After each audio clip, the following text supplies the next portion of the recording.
Hello, welcome to today's ring along, and of course, Mabel saying hi. Um, she's so excited to be here right now, and only because she can smell this bottle of treats. This is like a new thing. Just to give her a little variation. Oh my goodness, Mabel! I poked a hole in it so that when she squeezed it, it wouldn't get stuck. Although I think her teeth would probably have done that pretty quickly. Mabel, hey. And she can smell it.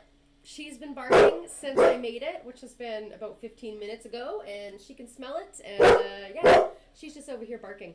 So, Mabel, can you lay down? Lay down. Go. Hey, go to bed. Go to bed. Go to your bed. Come on. Come on. Go to your bed.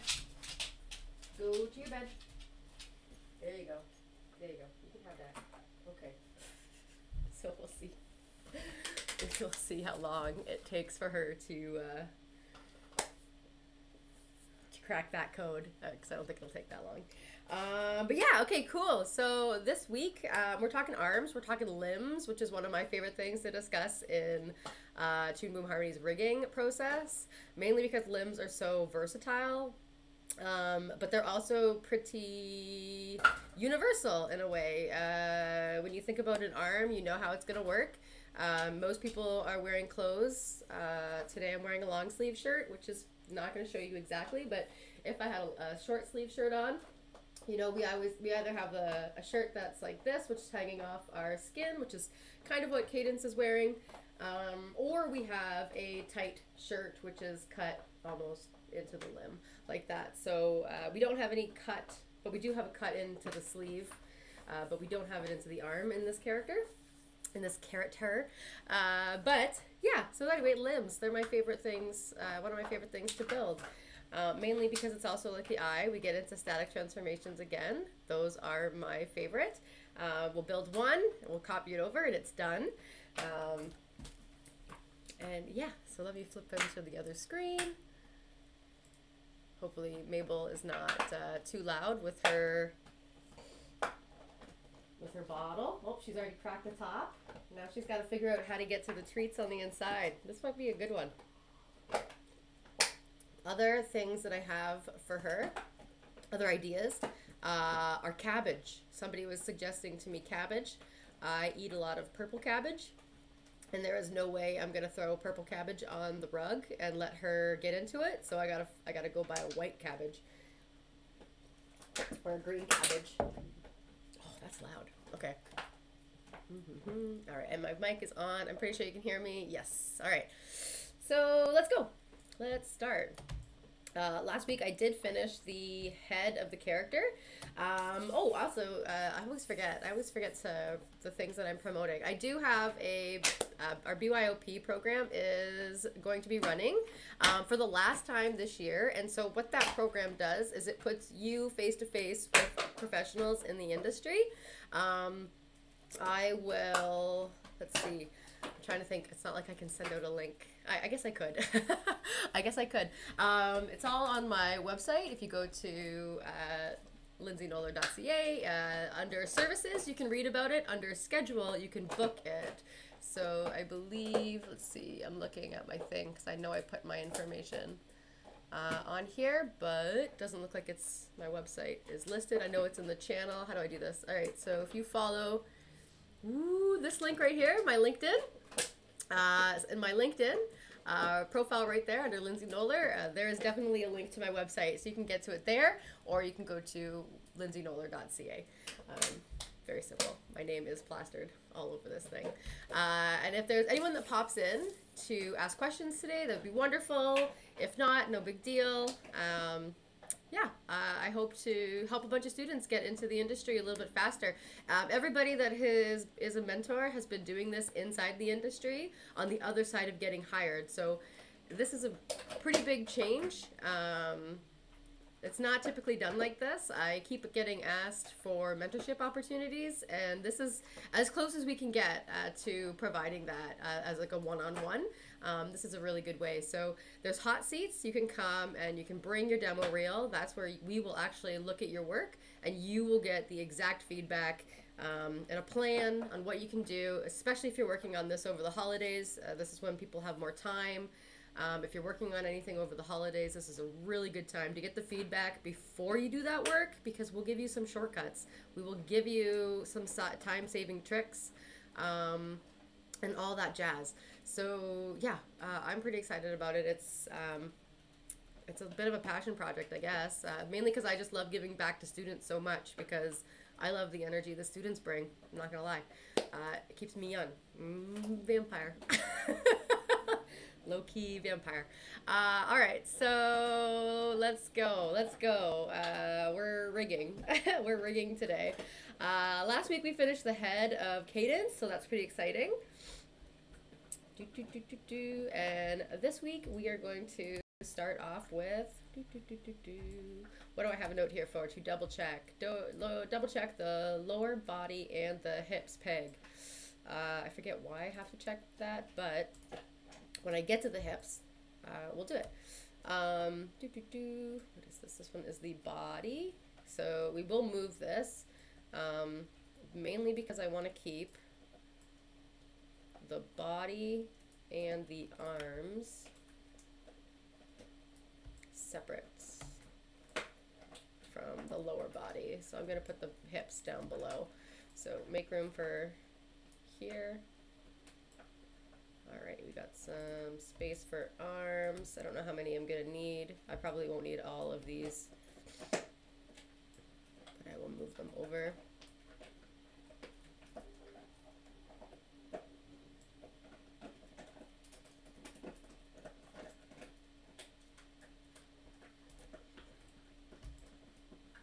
All right.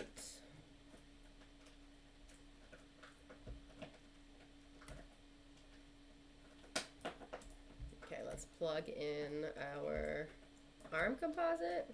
Make sure that's, pretty sure that's the one.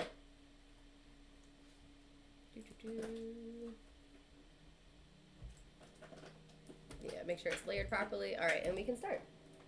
Where's my pen? Okay. All right, so this process is pretty straightforward. Oh, I'm going to change my, let me change my line color again. Let's go into a color. Do I want to go bright yellow today? Do I want to go orange? Green? No, not green. Too close. Blue? Blue kind of hurts my eyes. We could do a little dark blue. Dark blue works. All right. All right. So we should be able to get through the whole arm, which will be pretty exciting. I'm going to have to deactivate all the other pieces as well. In the same format, in the same fashion that we've done the whole other parts of the character, so the head, the body, we're basically repeating our process. So we're going to start off with naming our drawings, and then we're going to move on to creating the drawings. And then we'll add our pegs, and then we'll add our deformers. Oh, and then the engineering, of course, the engines. And so from here, what we're going to do is we want to make sure that we're layered properly. That's the number one thing about naming our drawings in this phase. We want to make sure we're going from top to bottom. And the thing about arms is you kind of have to remember that when you're animating, and this is for any limb, actually, I'm going to say arm, but I'm also going to say limb, because they're kind of the same. So arms and legs, they all work the same. You have to look at the biology of the character that you're building and yourself. So most animation happens in the 3/4 front pose, or the front view of the animation, of the pose. So the chances are that your arm is going to be coming out to you like this. So this is actually something that you can use to your benefit. So your hand, your forearm, and then your upper arm, and then your sleeve. So you want to keep all of that in mind when you're creating your layers and putting your layers out properly. The other thing is any other details that your character might have. So sometimes there's rings on the hand, sometimes there's a bracelet, sometimes there's a watch. Sometimes it's a long sleeve shirt. Sometimes there's just straps. You never know what you're building, so you want to take into consideration. Again, Kadence is not the hardest character to build. It's, I would say that they're pretty entry level, but it'll give you a really good idea on how to create any other limb that you're making. We also have an arm shadow here. It's kind of hard to see, but we do want to remember to add that. I might forget because it's something that's very difficult for me to see. So I have to remember. All right, so from here, we're just going to look at the character and we're just going to go from top to bottom and start naming out these pieces. So we got sleeve, detail. So DTL works. All right, I'm happy with the bottle, by the way, too. This might be a good distraction. Let's close this. Okay, we go from the sleeve detail, then we go to the sleeve. Then we have the upper arm.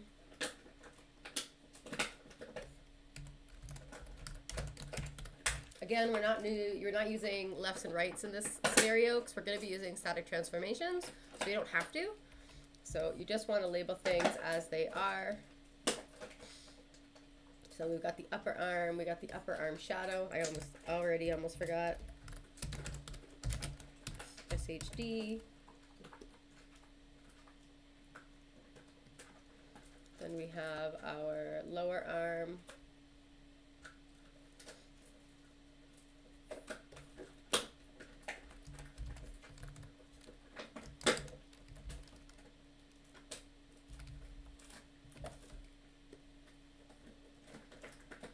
And then we have our hand. And now there's a couple things that are actually missing. And it's not missing from the rig or the design or anything like that. These are just things that we add by default. So for instance, the sleeve back. When you have a sleeve that's big like this and it's bulky and it has all this like extra fabric, it's hanging off the arm like this, and here you can see it perfectly. If you want to have a really good animation, you want to add that little extra piece of fabric to the back to give you that overlap. Hello, who we got? We have Pipistore. I like trying to read the names because I can't. Fun fact: I am dyslexic, so reading's actually really hard for me. And with the glasses and with all of this like slang, nickname slang, it's super hard. Cool, nice to see you again. Welcome to be back, or happy to have you back.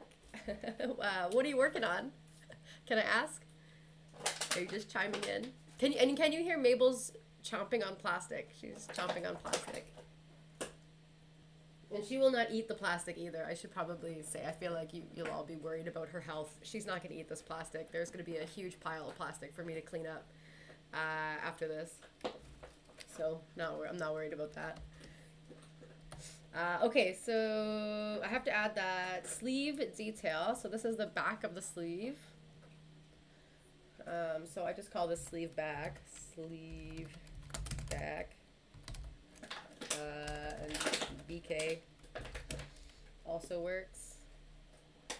And then, oh, there's going to be some magic with the hands, but we're going to leave that for now. And now I'm going to put these into proper order. So I don't think I'm going to leave them around, but I don't think I need these here. Alright, and we'll call this the arm composite. I'll get a little bit better with my labeling my composites as I go. Love Maybels, she's fine. Oh, good. Okay, it's loud for me, so I'm just wondering. Working on live action compositing with Nuke. Cool! And working on renewing my Harmony license in the meantime since I lost my free trial license. Yeah, it does tend to end after 21 days, doesn't it? Really cool. Live action compositing with Nuke. That is really awesome.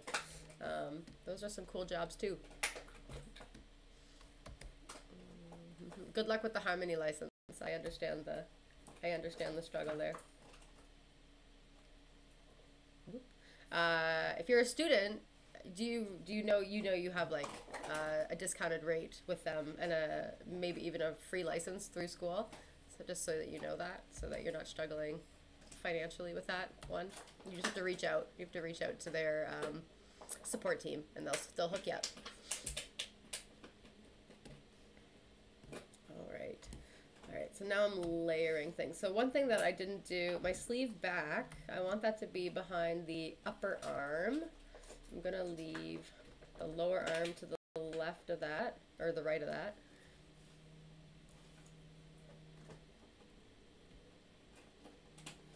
All right, so sleeve details on top of the sleeve, then we got the upper arm, then we got the upper arm shadow. Upper arm shadow should be in front of the upper arm.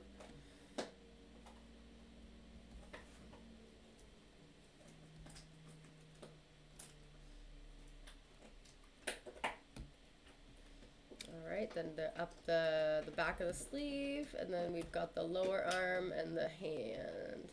Now there's going to be some magic with the hand because hands are so versatile, and also because the design calls for the hand to be behind the arm, it's very rarely behind the arm when it's in action, when it's in motion. I shouldn't say very rarely, that's not true. It's like 50-50.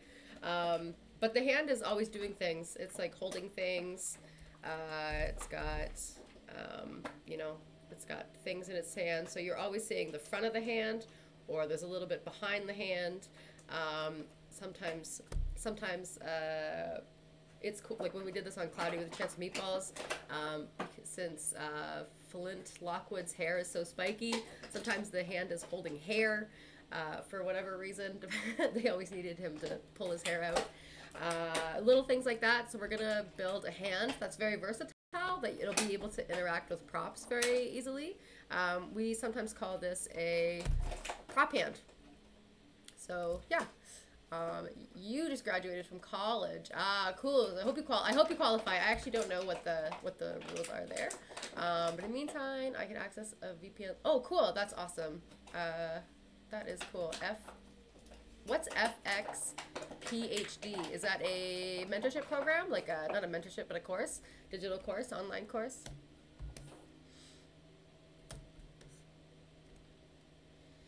Okay, so sleeve detail. All right, let me hide some of this stuff, and now we get to start drawing.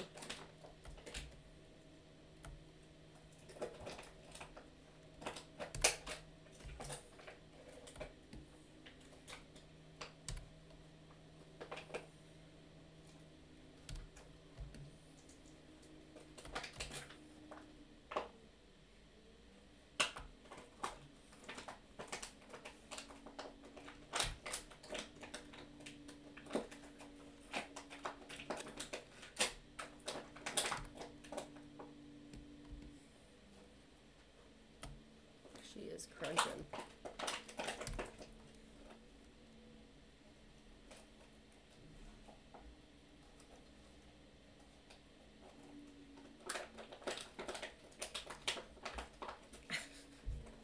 She's almost through it. She's almost through it. She's pushed all the treats to the bottom of the bottle, and then she's crunched all around it. So she's close. So close.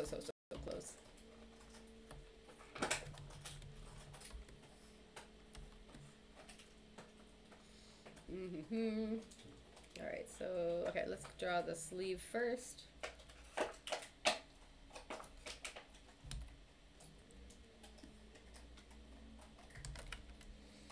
Okay, I should remember my.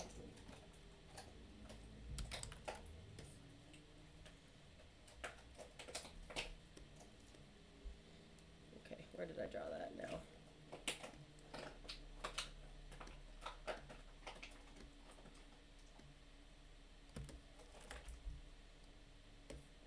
What did I draw that on?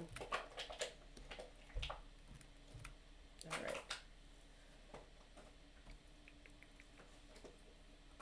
Come on.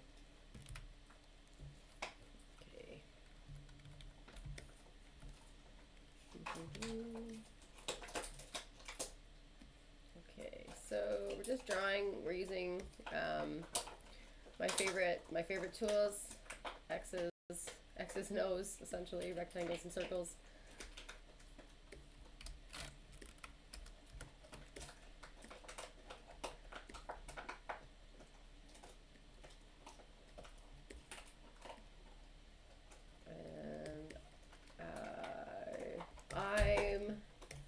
used to drawing, I'm used to remembering cadence, so I've already taken a look.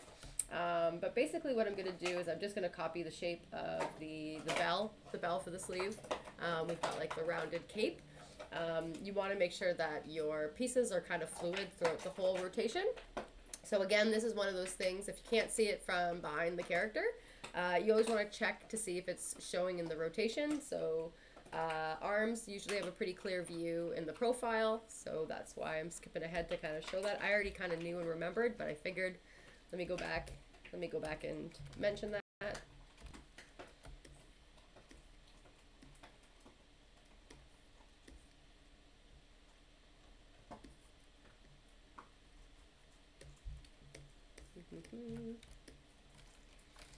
Okay, and it is the line is the proper color, and I just want to make sure the shirt gets painted the right color. And I will already pop copy, Control X actually. And I'll pop the color onto the other layer. Now the sleeve detail.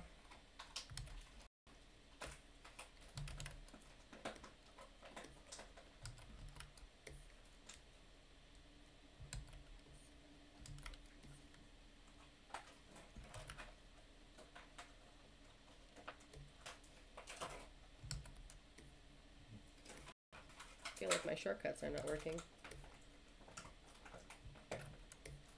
Where's my shortcut? Alt S. My Alt S is not grabbing.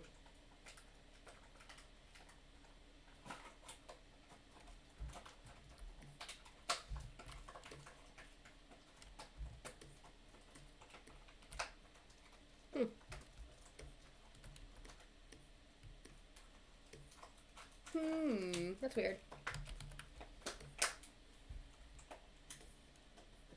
Am I on a different layer?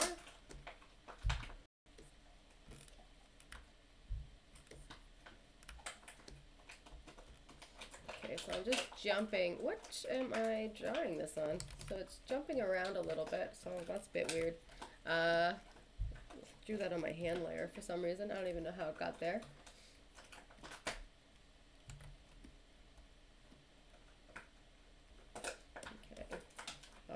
So we're just going to do this. We used to build sleeves really differently. You can actually include a cutter onto your sleeve, so it cuts your sleeve as your, we'll see if we have time, if we can get through the arm today. I might update it to make a more complicated sleeve, but this is a very simple, this is just a very simple and classic way to do this step. So sometimes, like I said, sometimes simpler is better, but we'll see. We'll see if we can get to something. Okay, so this is, actually I'm going to steal this artwork. Copy, deactivate.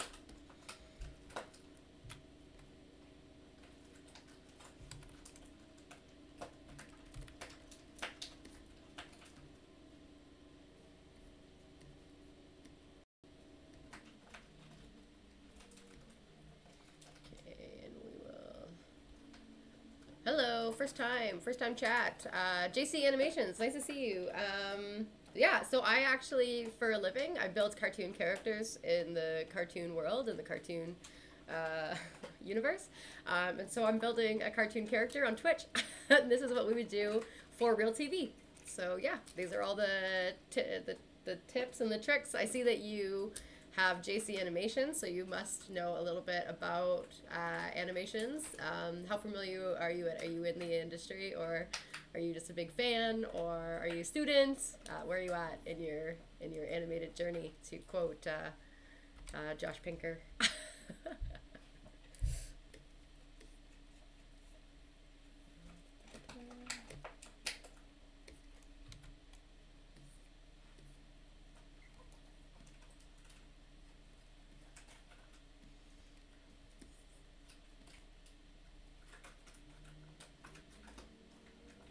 Oh, cool.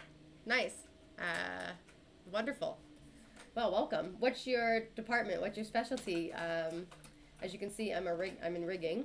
Are you an animator?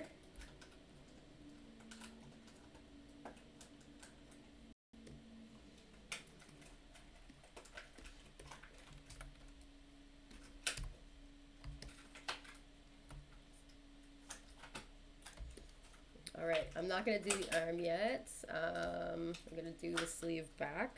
I'm gonna skip over the arm because I'm gonna need my focus to do that part. How is this happening? How am I drawing in different pieces? Where is it bringing me? It's always bringing me to the hand. This is a new thing. I don't know what that is. Upper arm, sleeve back.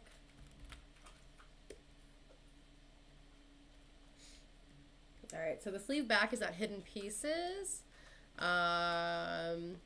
Oh, cool. Yeah. Oh wait, hang on. Let me finish what I'm. Let me answer you in a second.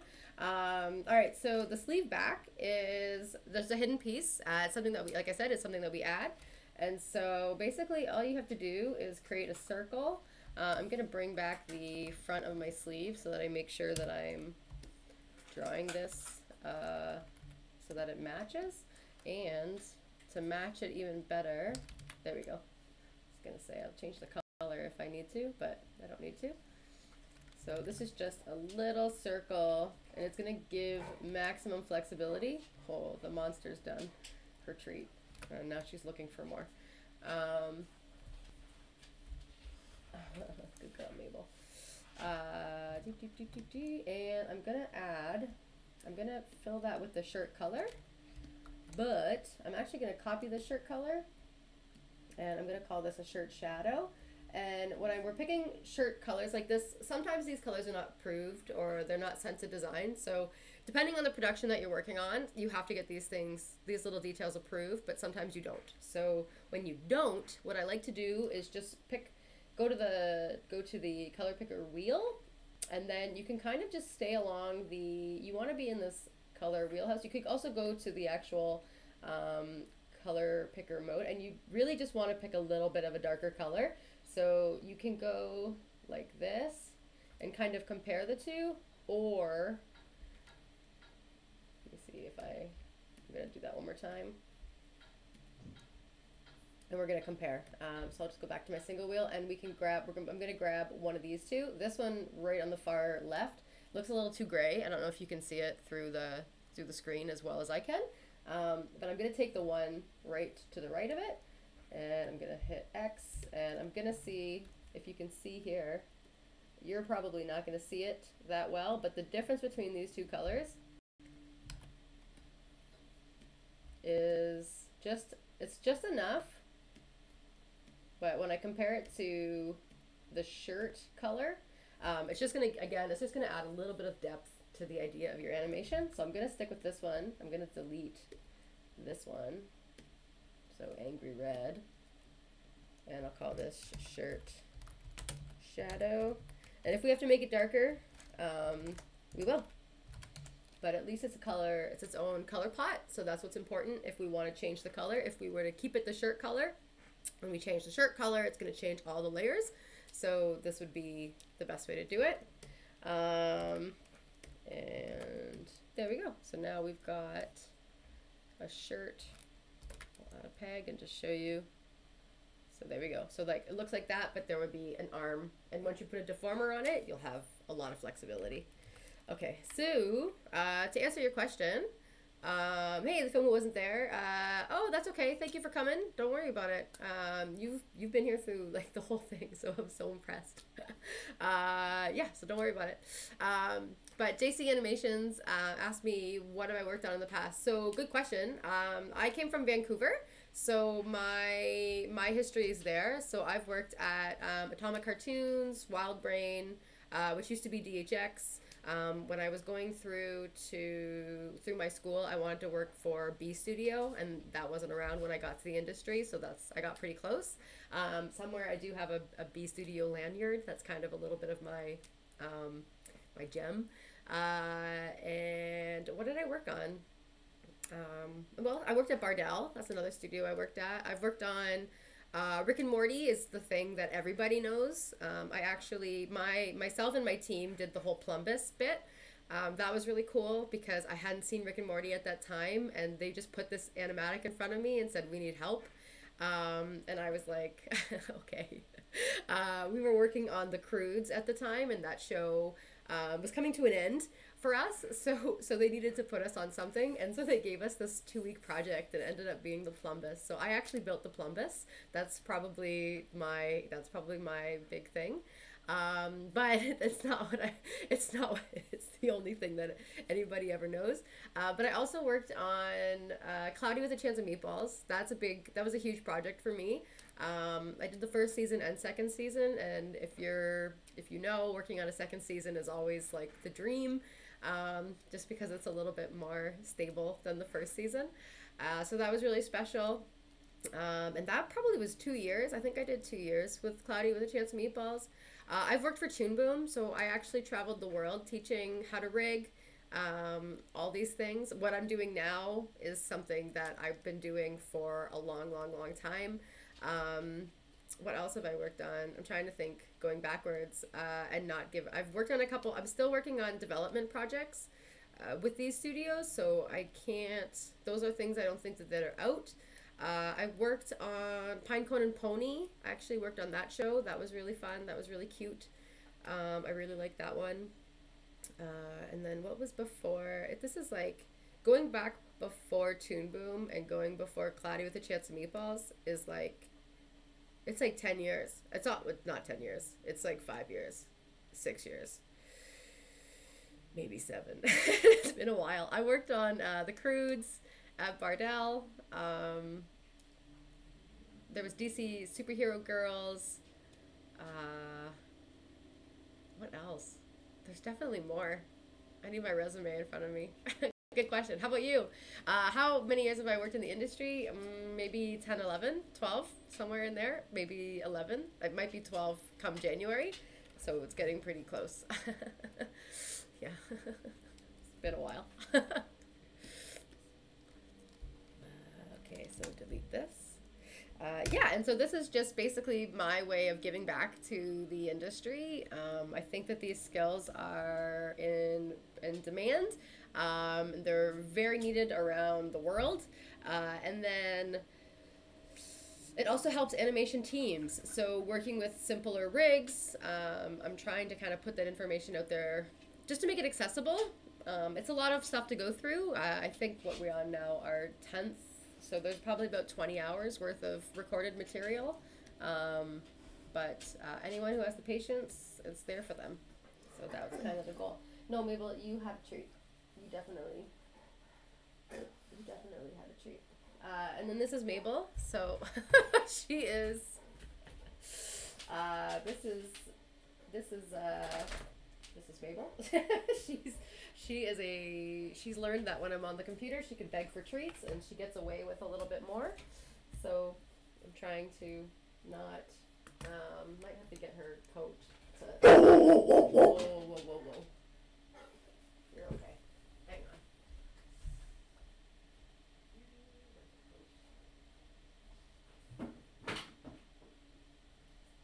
Come on, I don't want to put this on you. This is her anxiety coat, so when she starts barking, she knows. Hey, lay down. Can you lay down, please? Hey. Go lay down. Go lay down. Lay down. Nope, down. Lay down. Down. Down. Good. Down. No, come on. Down. Nope. Lay. Sit. Down. Stay. Good girl. Okay, we'll see if that sticks. Not gonna stick. I can already tell. Yeah, she's a big girl. She's a loud girl. she's getting away with murder. Okay, now we're gonna talk about the arm. So this is my trick. I want to show you and everyone watching. Oh boy, Mabel. No, come on. I do want to show off how to do the arm. So I'm going to actually do a trick where I take a noodle arm and I'm going to turn it into a jointed arm. So you're going to have the options for animation. This is something that I like to do because animation has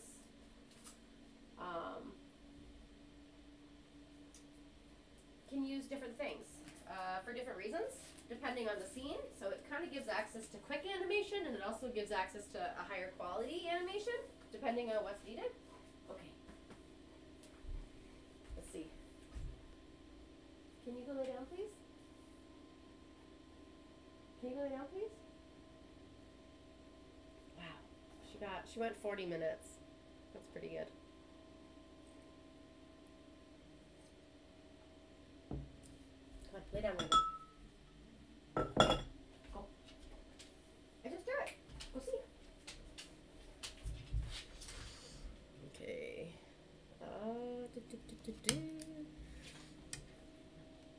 Alright, so upper arm. Okay, so in this scenario, what we want to do is we still want to envision our arm is the full length. So we want to make sure we're not creating gaps. Oh, random question. Is there a shortcut to move a peg's pivot to the center of a drawing? Not that I know of, no. No, I think that's been something that's been asked by the Toon Boom crew for a few years. I don't know a shortcut.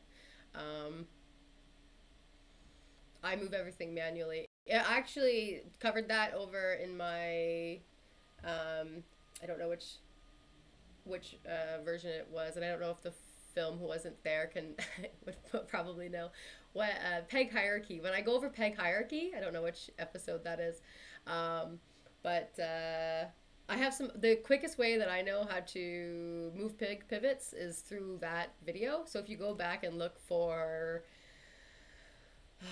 where would that be? I know I cover it in the body. I cover it in the head of the character. That's probably where it's the biggest. I think we almost, it's before deformers. I always do deformers last. So there's a shortcut there, but you're still moving them manually. You're just moving more than one at once, and there's no copying and pasting your pivot numbers, your pivot coordinates, and whatnot. But okay, so for arms, all right, as I'm drawing this, I'm going to go to the profile view because I want my arm to kind of span. You want to envision that there's a shoulder. You don't have to go up. You don't want to go past. Again, you want to think in terms of like where you actually are or as you actually are wearing your clothes. So your arm will be just below the sleeve. You don't want it poking out. You don't want it to be, you want it to be hidden. So, and what we're going to do is we're just going to trace out the entire arm. And we're going to do that on the upper arm.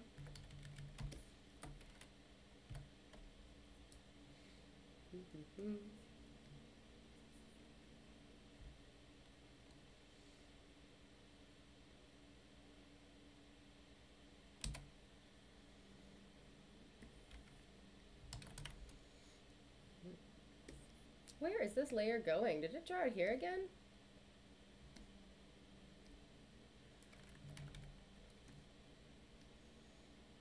How is that happening?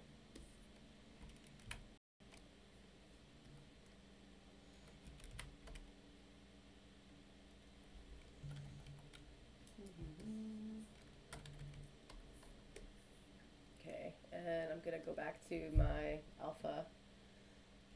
This is one of my favorite tricks when I'm tracing. I actually bring the alpha down so I can see my character, and I also use bright colors so I'm not tracing black on black so that I can see it a lot carefuler. And what I'm going to do with this rectangle is I'm just going to make sure I get the whole arm. And I'm not going to worry about the top and the bottom. I want to worry about the placement of these contour points, but I don't really necessarily need to worry about what's happening right now. With the circle, the upper arm will be a little bit different. And this is where we're gonna have to get very smart about what we're gonna do technically. So that gives me a good shape of what the arm is going to look like. I can also quickly grab the whole thing and bring it over just to make sure that the size is as well. I also kind of think that I think I want to build it here. Kind of want to, I don't know if I want to build a curved arm.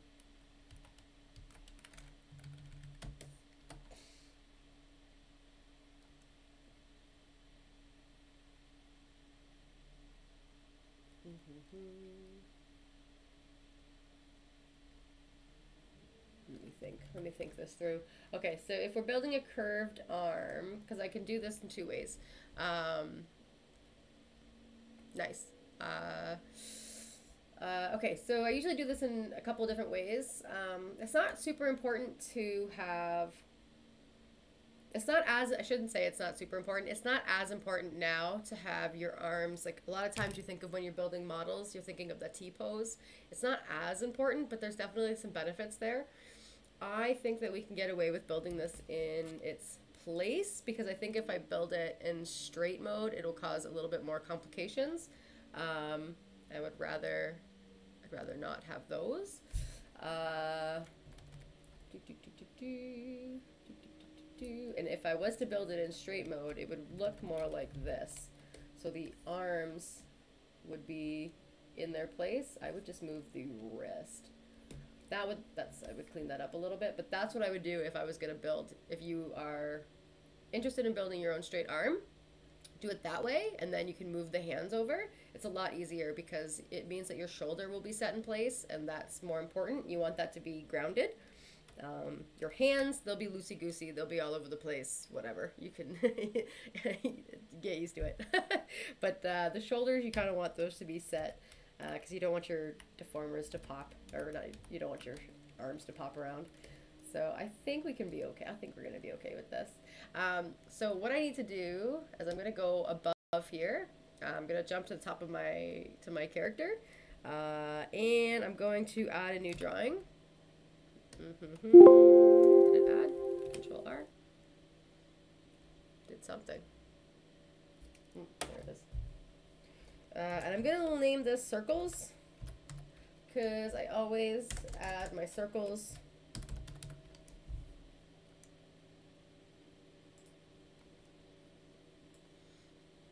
as a separate layer for reference, and then I can go back and add them and change them.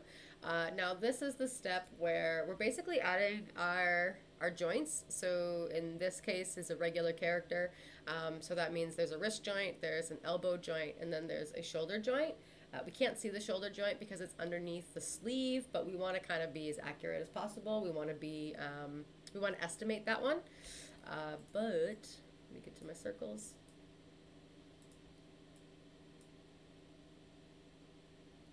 What is going on with my screen?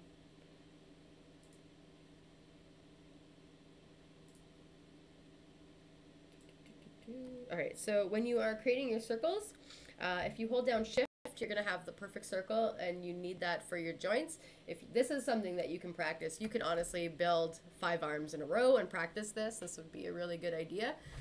This is actually an exercise that I do with my students, as I have them build different shapes of arms. And I know that somebody's asked me about this in a previous time. What the heck is going on here? Why is this building, is this in the hands? What the heck? Control X? So strange today. Harmony, it's Halloween. It's Halloween here. Alright, so holding down Shift, I'm just going to create the little wrist joints, and I'm basically just putting them in their proper spots. That's not the right button. There we go.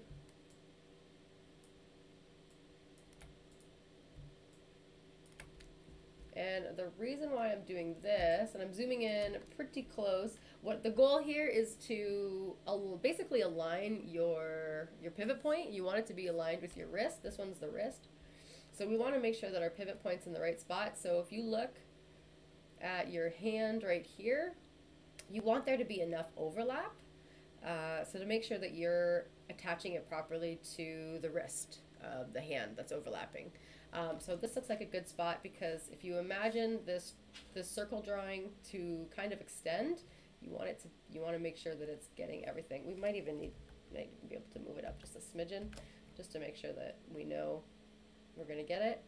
And so there we go.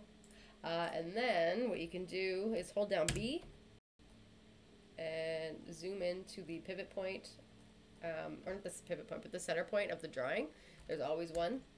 And if you hold down B for a quick second, you can actually do a little paintbrush mark. It's like a temporary tool.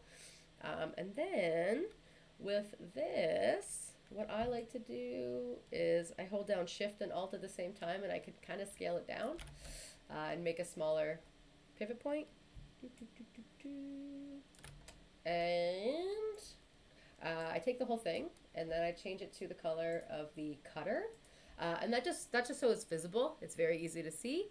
And then if I zoom out, I can see. And the next thing that I can do is I can take the whole thing. This is my favorite part of the process. If you are practicing building arms, I don't suggest that you take this shortcut. But if you've built an arm before and you want to build it, oh yeah, by the way, JC Animations, if you want to build this for fun, you can actually go on my website and download the material. Everything's there. So that was part of the whole rig-along. There's a whole bunch of people doing this in their spare time at other times of the day. So you can catch all the reruns on YouTube, and you can download all the material on my website. And yeah, you can build Kadence as well. I'm gonna have a little army of carrots. Yeah, so, okay, so if you've built an arm before, you can take this shortcut. If you're comfortable building arms, if you're comfortable building, these are called circle joints. So it basically just gives us like a really clean motion when we're getting into the moves and all that stuff. But what you can do is you can take this drawing and you can duplicate it. So this is a pretty big shortcut because it's sometimes a pain in the butt to find your circle's center point and put that brush down. So when you do this again, if you deselect, you can see that the pivot point still moves with it. And now, again, if you hold down Shift, and you can test the theory by selecting the circle alone, and your pivot point or your center point should be in the middle of your brush. And there you go, voila! That's just a fast way of creating circles. So it's a nice little trick when you get, oh, I didn't grab the, nice little trick when you get to the stage and you have to build a whole bunch of circles to do the arm. Now, in this case, we're going to be building we're going to have to see where we put our circle joint. I want it to be right below the sleeve, but not too low. There is a shadow here, so I want to make sure that it looks pretty good.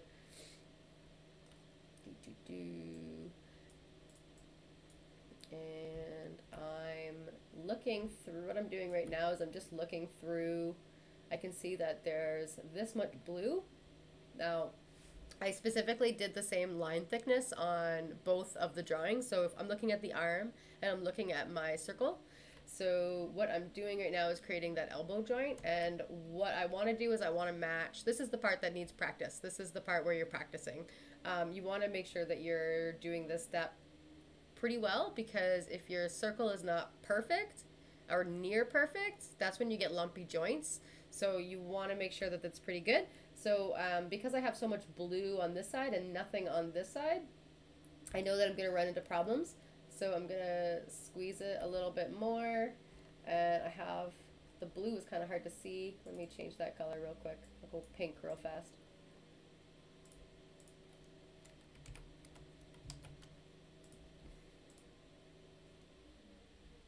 Oh, I didn't mean to change the...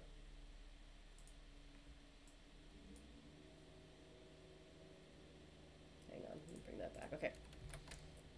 Alright, so now you can see that there's a sliver of pink here, and you don't see any pink here. That's pretty good. Not bad. Over here you can see that it's pretty wildly off. There's a whole bunch of pink here, and not on this side. So let me try to adjust this side a little bit more. Okay, that's pretty good. This one allows me, I don't see pink on this side or this side. which is pretty good. One thing that you want to try to remember is you want to always be grabbing your middle point and keeping down the shift so you're not altering your circle. The other thing that you can do is if you want to favor one side, you want to favor the outside.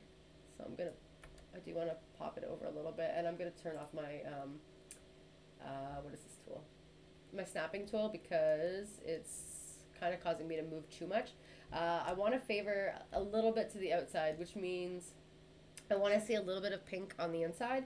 And what that's going to do is it's going to make sure that the artwork crosses, and that doesn't make any sense to you right now, but it will. So there we go. That's pretty good. I've got a sliver of pink right here. I think you can see that a little bit. And then I don't see anything over here. So that's good. Now let's check this side. I want to get this side. I see a little sliver of pink, which means that it's not crossing. Which again, you don't know what that means yet, but you will. So I'm gonna go back here and do it one more time. It's gonna cross. There we go. So there's a little bit of pink, and not on the outside. So now it's gonna cross. That's good. Okay, and then I'm gonna add. We don't need to be as accurate for the top of the arm, but we do want to know where we're gonna put our pivot point so that we've got a good flexibility here. And I can.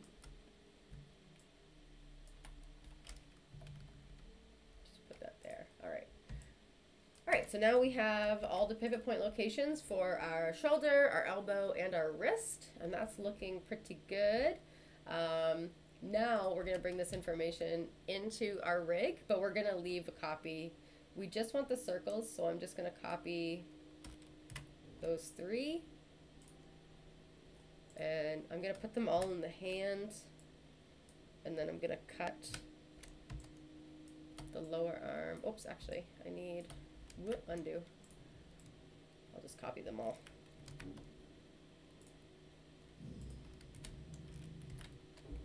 You're okay. Good girl. Good girl. You're being good. Good girl. You're being good.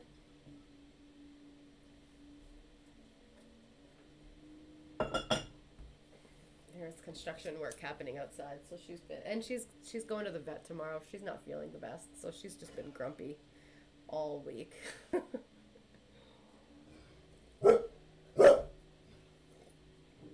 goodness, Mabel. You're okay. Okay. Alright, so copying and bring them all over. So hands, lower arm. I'm gonna remove the upper arm joint from the lower arm, and the upper arm I'm going to bring, have my artwork there too. And the upper arm does not have this. And let me go back to the hand. I think the hand has all of them. I'm just going to deactivate that so it's not in the way. I'm not going to worry about the hand. That'll be the last thing I draw. Okay, so now we're going to work with the upper arm and the lower arm. So this is kind of what I was saying. This is kind of my special thing that I like to do when I'm rigging, that I like to provide. So I like to have a noodle arm, and I like to have a jointed arm. So I'm going to show you how to use the artwork to do both, and so that they're seamless. So again, this is something that you can practice several times over. This is a really, really good skill. You want to make sure that your circle joints are almost perfect. And I'm not far enough through for the peg hierarchies. Oh, okay, yeah. Oh, you didn't have to go back and look. It looks like a big round of applause for the film who wasn't there. It looks like you might have covered it along in rig along 5, around 1 hour 55 minutes, then a bit more in the rigging 6. That's so nice. That's so nice. Thank you so much. Okay, so upper arm. All right, let's go back to this artwork. All right. Again, something to be practiced. So what we're going to do is we want this artwork to be over the two drawings. So right now we have it on the first one, but we don't have it on the second one. So what you can do is just grab it and hit F5 to extend the drawing. But we're going to copy the drawing. So we're going to add a duplicate drawing. So Alt-Shift-D, or just hit this button. And you can see here now I have 2 upper arms. So because most animation is kind of sitcom-y and not every scene is chaotic and like super flexible, super go go go. We're gonna start off with the solid upper arm, but then we're gonna move into the jointed arm. That'll give you the more flexibility that you want to flip through the drawings.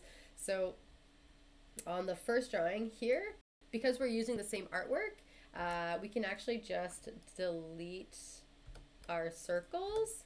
But when we get to the second drawing, oh, what happened here? Did my circles just disappear? What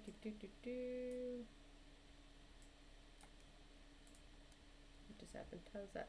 How did we pop? Oh, I didn't change it back. So we go, first drawing, you want your circles to be deleted. The second drawing, you want your circles to be there. So on my first frame, my first drawing, my second frame, my second drawing, and you can see the circles right here, and you might want to double check in your drawing swaps window to make sure that you have the right ones. You can see there's no circles here and that there are circles here. So in your second one, what we're going to do is we're basically going to select everything and we're just going to flatten it. So Control All, Control Flatten. And right now we're just going to delete everything that we don't need. So that includes the big piece that is the upper arm or the lower arm. And then we're also going to delete the parts of the inside of the circle. And because, which part can I grab? So I'm going to cut this. Nope, not going to cut this. Flatten it one more time. Want to see? We actually, I don't even know if we need that. It looks like it's fine. We don't need that because we can't see that part of the shoulder, and it's so close that we can actually just leave it. So here we've got, the goal here is to create a perfect circle for your lower arm to match up to. Oh, good night film who wasn't there. Okay, wait, I'll get back to that question. I can see it. But let me finish what I'm thinking about. So here, before we take all this information and we flatten it, oh, which one am I looking for? Oh, my tool property is this one. All right, so we have to change it all to the same color. So there we go. And then we can change these to be round. And then what I also like to do is I like to flatten it. Oh, but see here it popped. So if you notice that, I'm going to undo. You're going to see the information change. We went over this somewhere, I think. We went over this. I forget where we went over this before, but I'm going to bring it up again. This is actually a pretty important part about flattening the artwork. So Control Z, you're going to see it pop. 3, 2, 1. There it goes. And so to prevent that, because we want our artwork to be the same, we don't want it to change. It's very important. We're just going to add a couple of these contour points, and that'll basically, so now we can do it again. So we'll flatten it and then we'll heal it, and there we go, and that looks a lot better. It doesn't look like it popped, and so we'll leave that. We can paint it if we wish. The upper arm, I'm going to do the skin shadow, and I'm going to cut it and put that to the color art layer. Upper arm. All right, so now we have our upper arm in 2 pieces.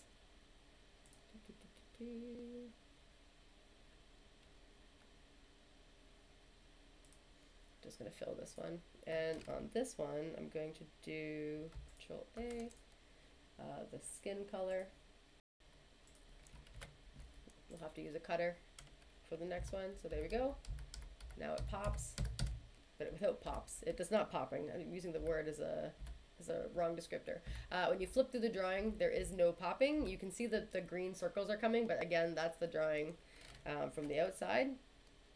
And I can actually hide that right now. There we go. And now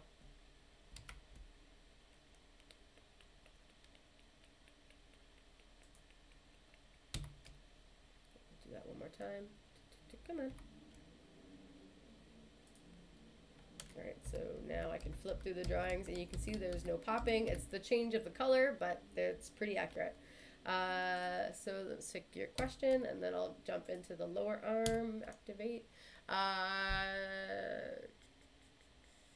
Oh, thank you. Just double question. Well, it's here if you come back for it. Experience, do you think humans are easier or harder to rig than animals or personified objects? I think personified objects are hard, actually the hardest. And I think it's harder for people to pick up props because when you're a human, you know how you work. I personally love rigging monsters and animals because I just think that it's so much fun to think about how it would, like, if the rig would move. So I might be I might not have like a accurate description on like how hard it is, but I do think people also struggle with things that are not them, if that makes sense. So yeah, that's a tough one. I think humans are definitely the easiest thing to rig just because we all are one and we know how anything that's bipedal kind of works. So I think that's usually the easiest thing to pick things up on. The hardest part is that there's so much more detail than a prop. I think people get props first, but I also think that it's a lot harder to think like, oh, if I was a gun, or a bubble blaster, how would I blast these bubbles into whatever experience I need to do? You know what I mean? Like all those extra moving pieces. It's a lot harder for someone to think like that than it is to think, how does an arm work? So thanks for the compliment and have a good night. We'll be here. We're here every Tuesday. Tuesdays from 4 to 6. All right, so we got this one, lower arm. This is really chugging. What is my CPU is not doing well with the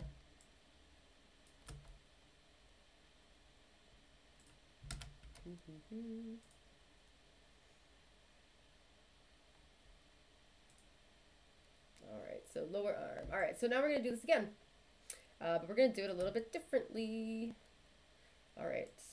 So, oh, you know what I forgot to do before I did any of this? I'm going to steal the artwork from the upper arm. And I'm basically going to do the same thing that we did. I'm stealing the whole entire upper arm, and I'm just going to put it right on top, and then I'll push it down. Actually, here you can see really clearly why I do that thing where I favor the sides, the outsides, just a smidgen. It's almost like a pixel, because when they are crossing like this, I know that it's going to be a really easy and clean way to cut it. When I go Control A and I flatten it, now I can delete the parts that I don't need, and it's just very quick. I actually didn't need to have that in the wrist because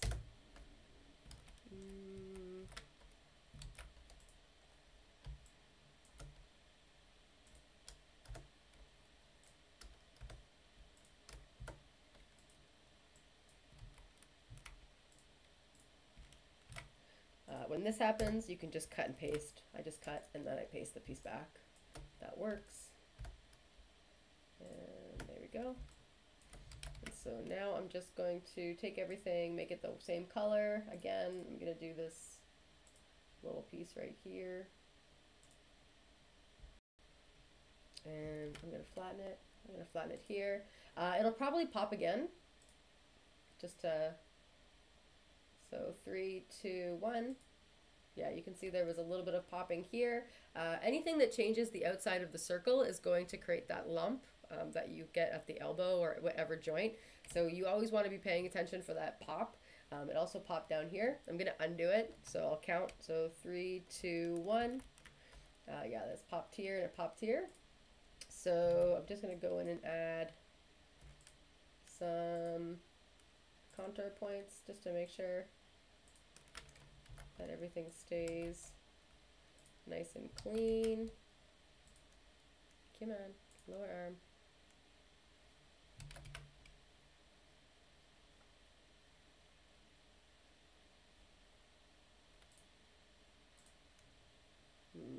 Still popping a little bit here. And that's kind of an important spot. I don't want that to have a kink in it. So we'll go back and we'll add another pop.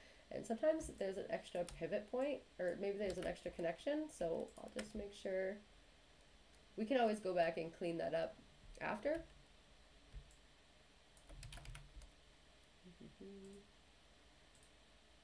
Okay, that looked good. That looked better. And if I have too many points, I can always delete them. I actually don't think that's too many points though, so I'm gonna leave it. I don't know what's going on here though. It does look like there's something.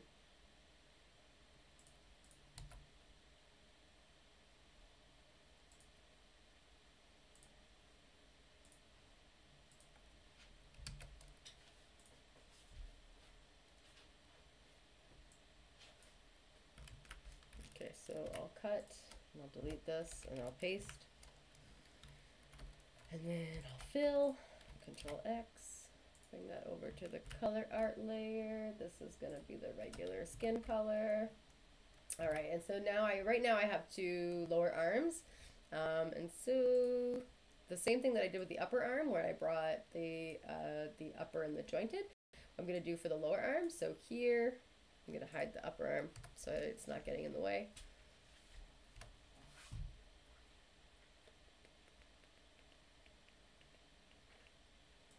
And here, I'm gonna have to push this over because I forgot to do it at the one time. So I'm gonna go to drawing 1 on frame 2, and I'm going to make a duplicate. Actually, what I'm gonna do is, yes, I'm gonna make a duplicate, and then on frame 1. Now, I mentioned we have blank drawings. This is where I'm kind of like, maybe I want to do this on a blank drawing. Undo. Yeah, I'll use my blank drawing. So on frame 1, I'm going to turn this into my ZZ drawing. But we're going to have to remember to put a handle. So I'm going to leave myself a note because I'm not going to remember. Hello. Okay, a note. We'll go bright color.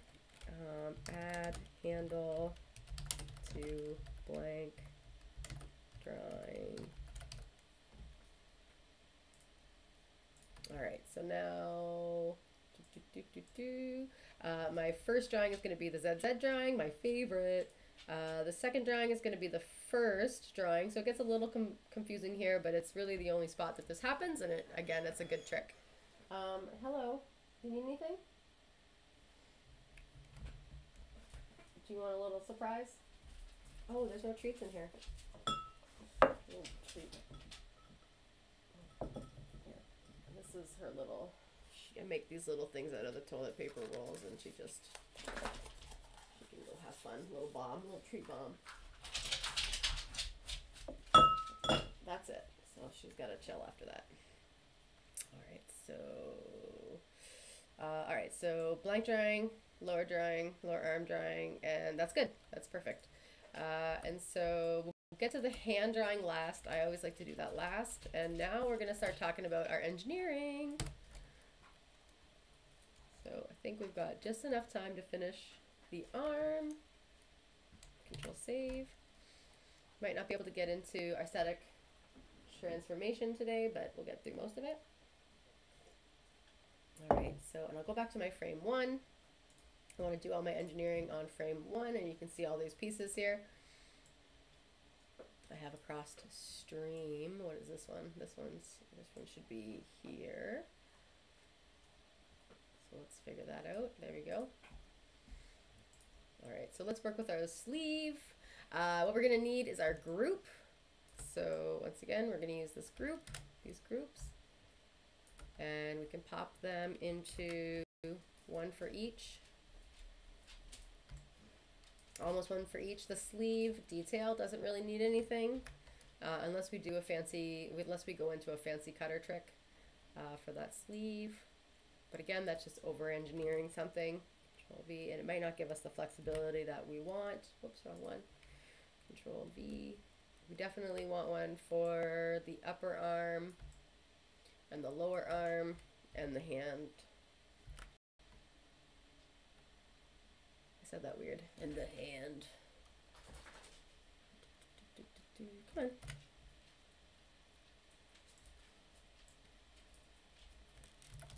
One more. Where's it adding these? Are they adding them somewhere? Copy, view.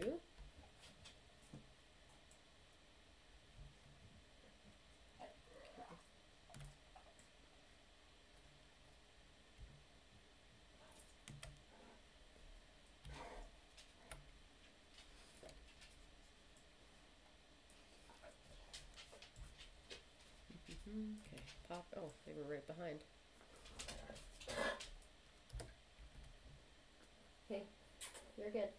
Can you take a break? You can't have so many TRETs. You're done. You're done. Okay, I need you to lay down. Can you please? I need you to lay down. No. No. You're done. Go lay down. Go lay down. Go lay down. That's it. You're done. You're done. Go lay down. Come on. Come.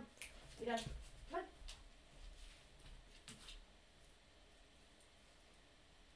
Good girl. Good girl. Good girl. You have manners. Some manners. No. This is our. This is what happens after 4 o'clock. If you would have told me that Mabel would have started to bark every time, I would have done it too much. Okay. Great. No, you're done. Okay, so what we have to remember is, come here, come here. What we have to remember is the order of our group. Come.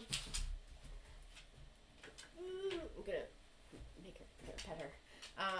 We have to remember the order of our group. So we've got our overlay, our line art, our auto patch, our color art, and our underlay. So I've put artwork mostly on the line art and the color art. Some instances I haven't changed, it hasn't really moved. So we can kind of leave that as it is, kind of like in the sleeve detail. And so we want to make sure that we're using the right group multi-port outs per each one. So again, our line art and our color art is going to be the number one that we use. When we get into engineering, we're going to use our auto patch because you remember, auto patch is not artwork. Auto patch is a utility. It's a mask. So we want to make sure that we don't get those two things confused.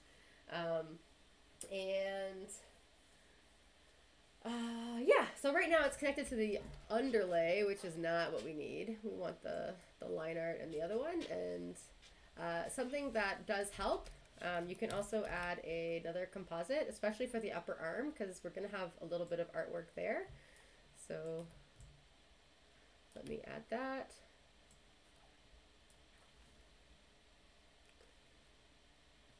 So we don't need this one. We need our line art and our color art.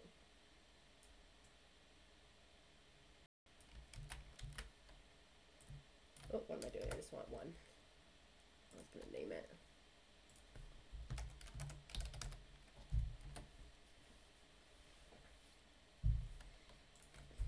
And the nice thing about these composites is it just kind of helps you keep your network clean. An arm can get a little more complicated, so sometimes you want to add a few more to have that.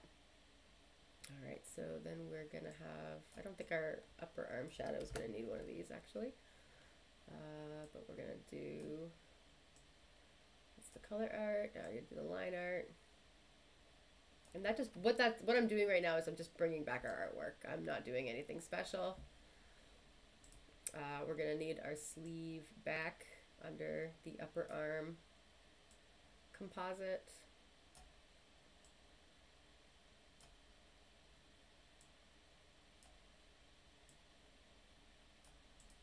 All right, so you can kind of see them all. And I'm just going to bring in a cutter. All right, so I'm just going to work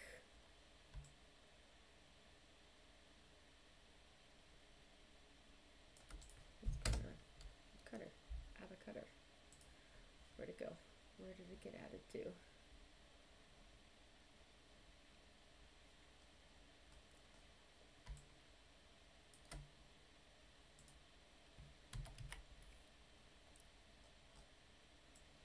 So working backwards, I want my sleeve detail.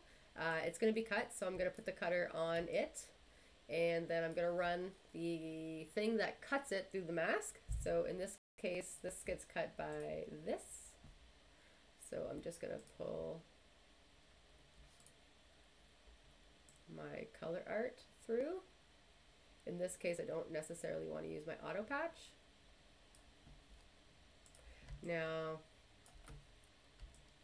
what I'm looking at now is that my sleeve detail is being cut by the sleeve, which is good, but it is over top of the line. So I'm just going to pop that in between here, and voila, looks good. And that's good for that one. Now we've got our upper arm. We're going to have to add our upper arm shadow. I might have to change the distance of this. I actually think I want to change the shape of it so that it looks a little bit nicer with the drawings, so it doesn't look so sloppy.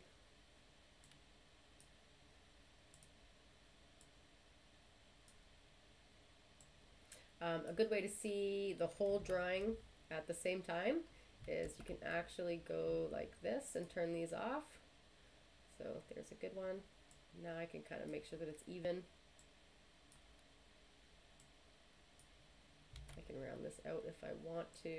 Again, I don't really like sharp corners on rigs.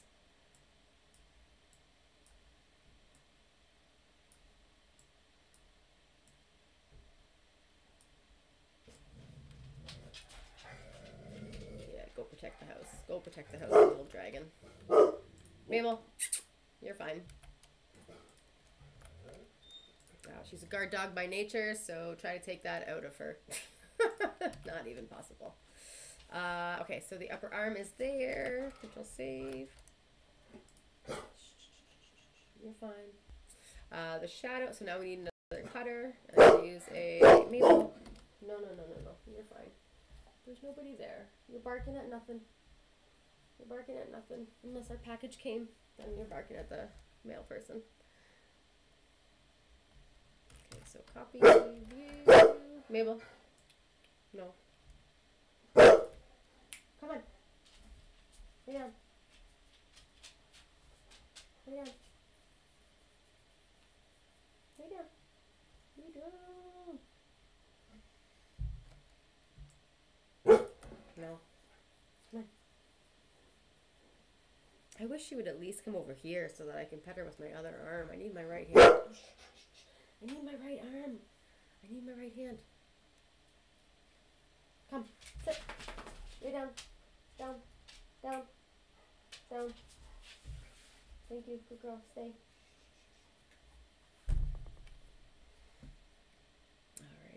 Alright, so our upper arm shadow is going to be a little complicated. That's why I'm pausing. I know that I'm going to need brain power. I'm just waiting to make sure that the DOG is GOOD. Okay, so I'm going to cut it right now by... So I'm going to do the same thing, but I want to make sure that it's seen. So right now, what am I looking at? So it's being cut here, but I don't see it. I want to have it under the line, the same as...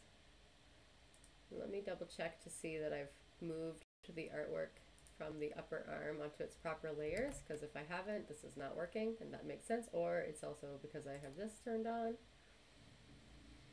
Yes, okay, the artwork is not there. Has not been moved, that's why.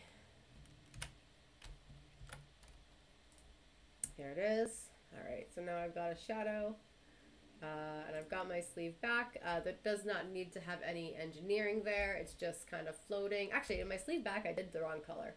Just realized this. So if I give it a peg, you'll see.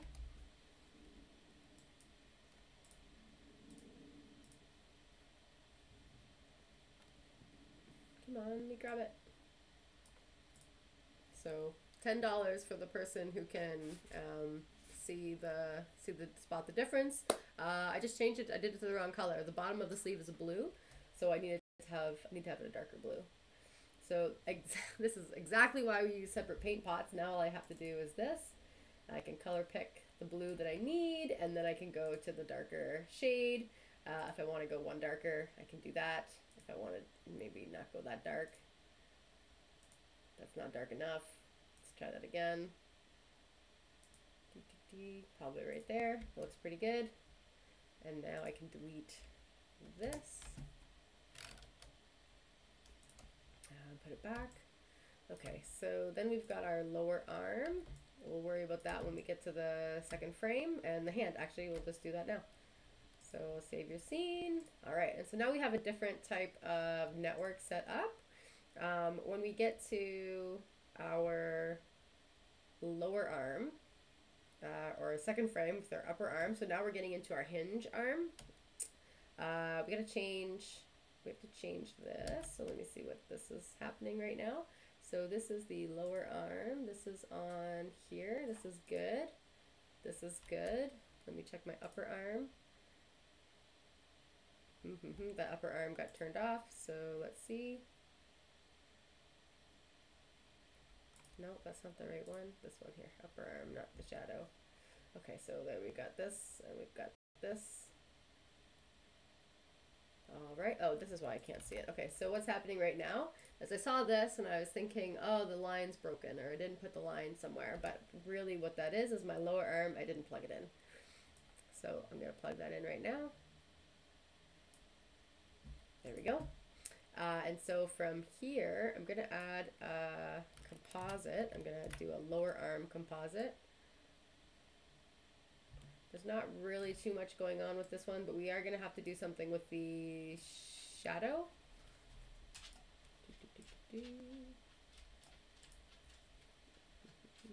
Alright, so now what we're going to do, this is so good. This is so good for my brain. I haven't built an arm in so long.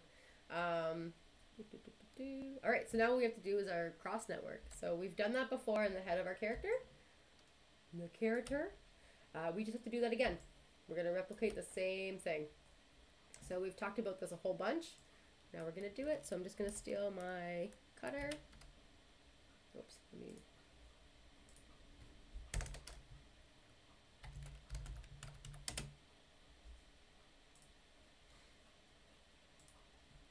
Alright, so now we've got this. We've got the lower arm. And then we've got copy. And the upper arm. We're going to change these so they're not inverted cutters. These are not inverted cutters. These are the regular ones we're going to use.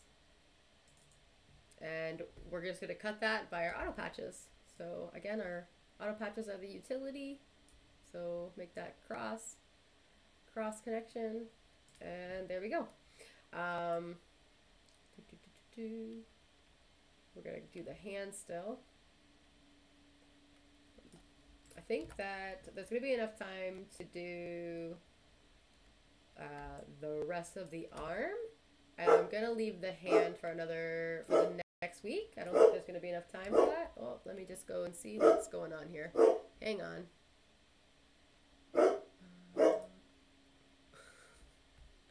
Princess Maybel.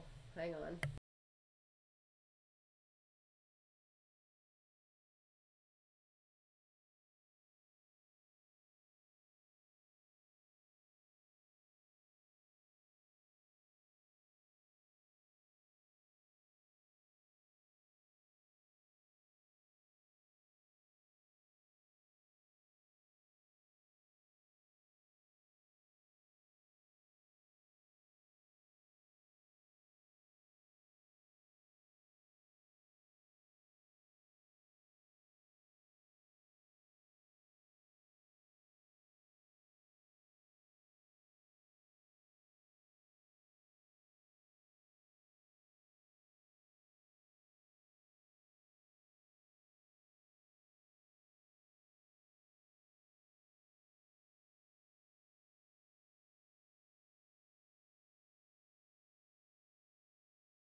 Thank you. I was talking. I muted myself because Mabel was barking so much. I didn't want that to come through. Okay, so I brought the circles back into our party, I guess. And basically because what I'm going to do right now is I'm going to set the pivot points, because when I go to test the arm, it's just going to be a lot harder with the pivot points not in the proper spot. So I'm going to now set the pivot points. So we've done this before. Using the same tools, the rotate tool. Where are my rotate tools? Here it is. I'm just going to go, I'm going to add my pivot, my pegs. I will do the hand totally separately. Actually, I will not. I will not do the hand totally separately. I'm lying. Oh my gosh.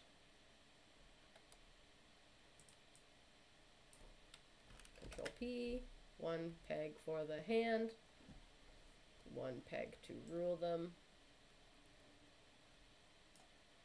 Okay, so now, all right, so we'll build our hierarchy.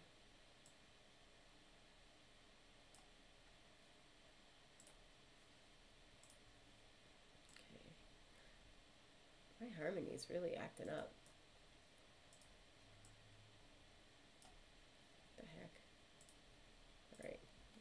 To that problem. Okay, so we're gonna go sleeve to sleeve detail. We're gonna have a sleeve main peg. We're gonna need upper arm to upper arm shadow.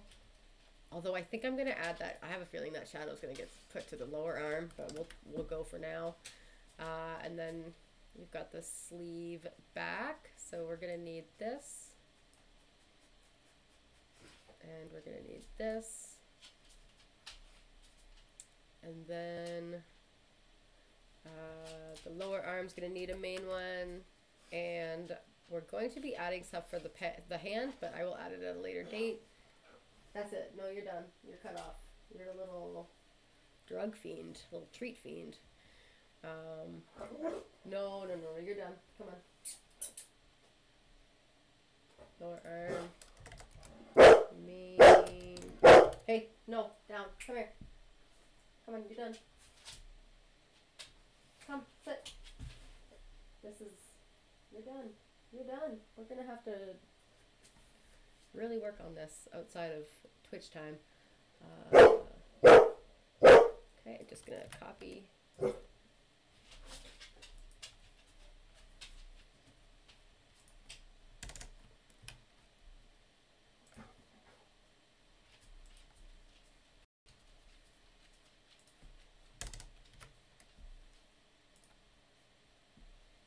Okay, so sleeve main. Now the sleeve main and the upper arm main are now set. I'm gonna need one more for the upper arm, and that's actually gonna be connected to the sleeve. And what that's gonna allow us to do is move the arm separate from the sleeve, but then also be able to move the arm and the sleeve together at the same time. So upper arm, we're gonna change this to upper arm. Sleeve.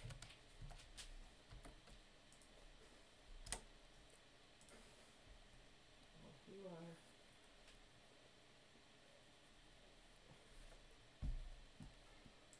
So spoiled. So spoiled. Okay, so we got our lower arm is going to connect to the hand for now. And then we're going to need one more that does the whole arm, and that's going to be the arm master. And it's going to share the same pivot point as the upper arm and the sleeve, so that's why it might be moving, although, oh, Mabel, you're done. Come on. Come. This is really difficult. Come on. There's nothing I can give you. You've had all the treats, and this code is not working. Come on, lay down. I have one more secret weapon. I just don't want to use it. I really don't want to use it. But she has a lead, and it's like not a muzzle, but she just doesn't like wearing it. It's when we were training her to walk. I hate using it. And she hates it. So she gets the point to stop barking. And I think I'm going to have to use it. So, this is the big guns.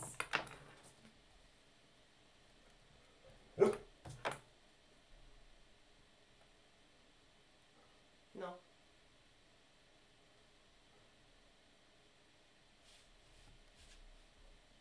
Thank you. Oh, that worked. I hate it. I hate it so much. That's the real shame. Okay, so we've got our pegs set up. I might move these two. I'm looking at this now. Our upper arm is right here, but if I... Ooh, and I've already changed all that artwork. I'm just thinking I kind of want to add it up a little higher. But I've already done all this work. Okay, let me see. Do I want to do this? What would it look like if I was to do this? What's the time? We've got 5:30. It's a good skill to know, since I've got a couple drawings that have to change. Hey, you're done. You're done. No, go lay down. Go lay down. Go lay down.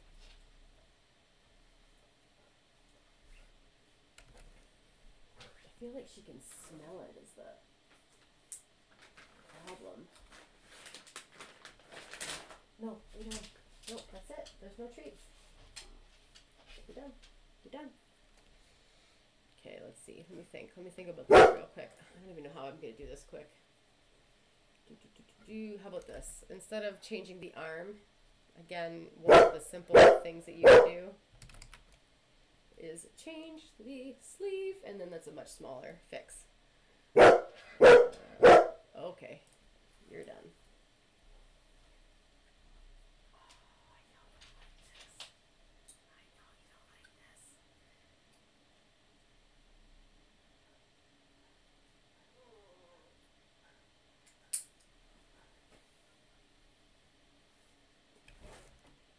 That's the worst.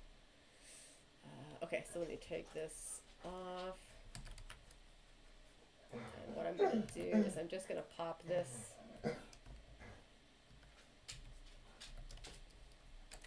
over, and I'm just going to make this a little bit lower. Come on, you're being unruly today.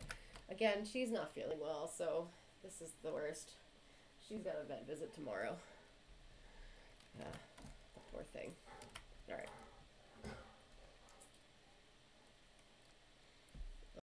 Okay. All right, now let's set our pivot points. We'll do this all in one swoop.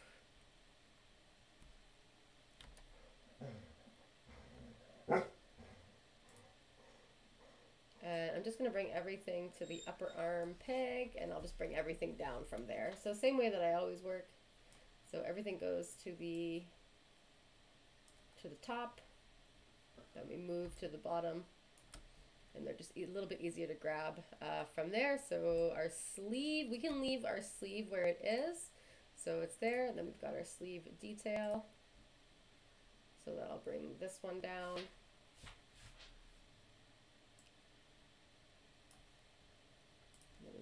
Sleeve, our upper arm shadow can be moved. That can be closer to the middle. Might even put that here. That way it kind of hinges with the, if I put the pivot point over the shadow, or the shadow of the pivot, the lower arm pivot of the shadow, it will kind of look like it hinges with the lower arm elbow peg. So I'll see what that looks like. And then we'll do our upper arm. We'll just check it's in the spot I want it. The sleeve back, I know that's going to be down here. And you can actually move. It's actually in a good spot. I was going to say you can move it off to the side, and then you can kind of move it where you want it. And then when you hit reset, it's going to put it right back where you need it, which is a nice little trick, kind of like deformers. And then our lower arm, I'll move all these together.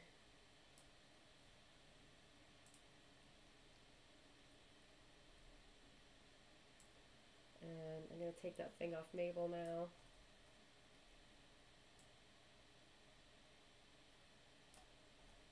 hopefully she's good. There's certainly no real emergency except a treat emergency for her.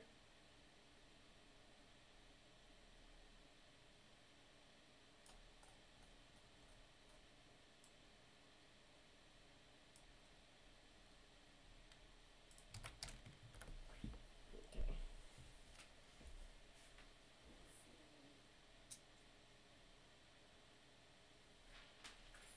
Ooh.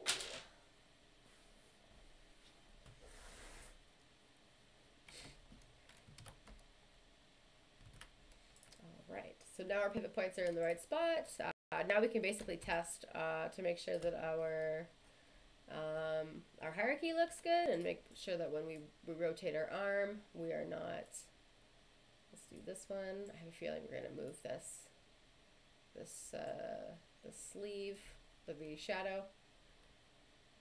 I'm going to go to the second frame. Because we're using the noodle arm here, we have to go to the second frame to see this working. And so here we go.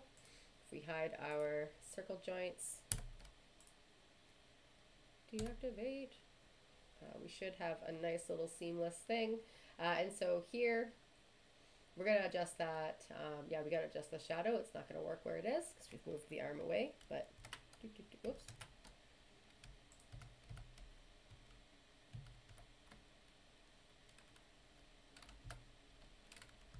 Come on.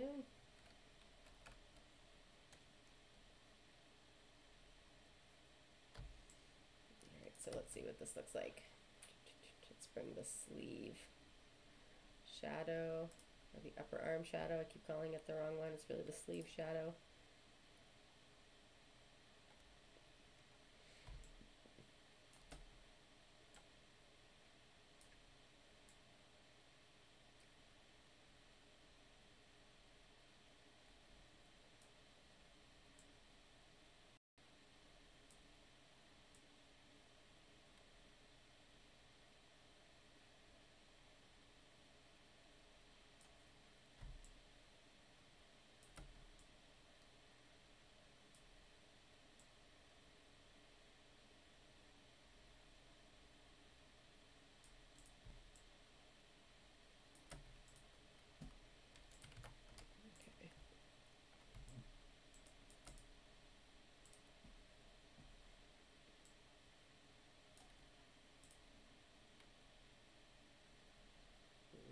Okay.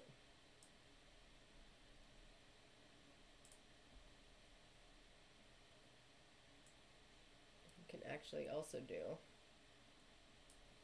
is have two shadows, and it might actually be easier to treat these separately than have one shadow do both arms. So let's do that. If we have one shadow do both arms, we're going to have problems when we Z-depth. So kind of want to minimize all the Z-depthing problems that we're going to have. So I'm going to do is I'm actually just going to copy this. And I'm going to add it to the lower arm. This is why we added a lower arm main peg. Copy. We'll have a lower arm master peg after that. Control V, Control B, paste this special. Create new columns, always create drawing files. If we hit don't create drawing files, it will actually just create a blank drawing, but it will also create a fresh blank drawing so that you can manipulate it. You won't have the cloning issue.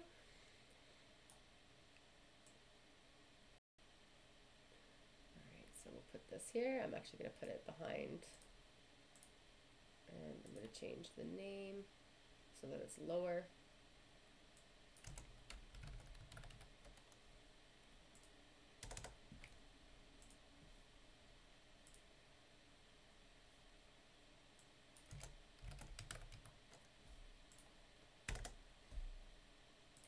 Little by little, it's gonna get done.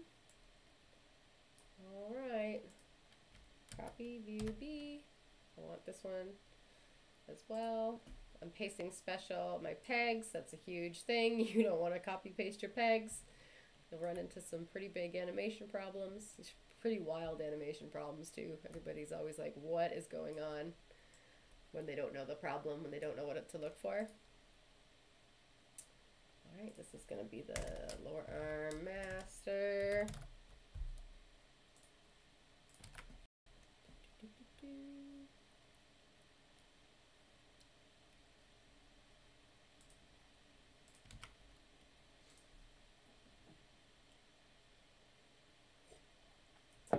this one will only be seen through copy view. I think that when you're starting, the hardest part is you don't really know which way to go, and you kind of have to learn, and that's going to come with experience. But I mean, this whole program is about, and me starting this whole thing is really about trying to help people break down that fear of just trying and going for it. I mean, I had to do this on the floor with the pressure of animation. And as I mentioned, I was really into rigging like the monsters and the animals. And I think that's because it really stretched the way that I rigged. Like I had to think about it differently. So I really appreciated that. And I think that that might be a little bit unique to me. I like to put myself under that pressure or that learning opportunity. And there's certainly aspects that I get precious about things and perfectionism, but I like a challenge. I like to tackle something new. And that's something that I want to share with people. I want to show how easy it is to go at something. Sometimes you don't know what you're doing. Even in moments with rigging this character, I've built thousands of characters, and I'm still kind of like, is this the best way to do it? You know, that's so normal. It's I think that when you're in a production and you're doing this back to back to back to back to back, you'll really pick up those exact necessities, those exact, I don't know what you want to call them,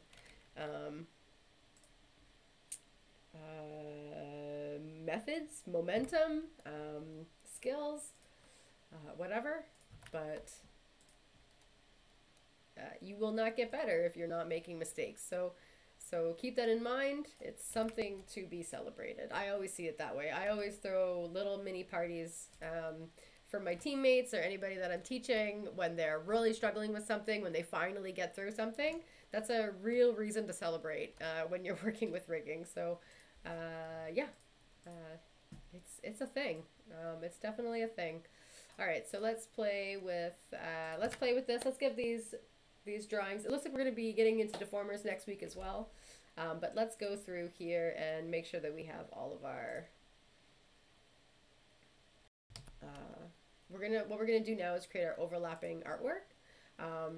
So where is my artwork? Oh, I'm on frame 3. No wonder I can't see it. Okay, so what I'm gonna do is I'm just gonna copy my line artwork to my overlay, and there shouldn't be anything there. Wait, here we go. Oh wait, do I have this turned on? I do. Okay, yeah, there's nothing on my overlay right now, so I'm just gonna paste so that I've got the same artwork that's on my line art onto my overlay. And this is very standard for any limb that you're doing. So whether it's the leg, we're going to be doing this exact same process in the legs. And so all you have to do is, this is the detail line. So we're just going to chop the parts that we don't see. So we're just going to go like this. And I'm just deleting the parts that I can't see, and I'm going to do that for the upper arm and the lower arm.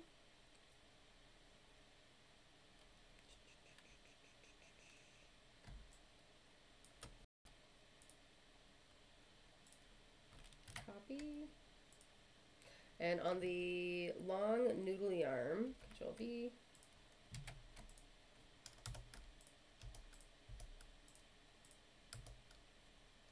And I don't have to worry about what's going on up here because the sleeve is moving it or hiding it, covering it. We don't have to worry about that. And on the noodly arm, we're going to do this as well. But here, same idea. We don't have to worry about what's hiding below the sleeve. We just have to worry about what's happening. In this case, it's going to be where the wrist is. All right, so we got our upper arm. We got our line art. I'm going to copy and paste.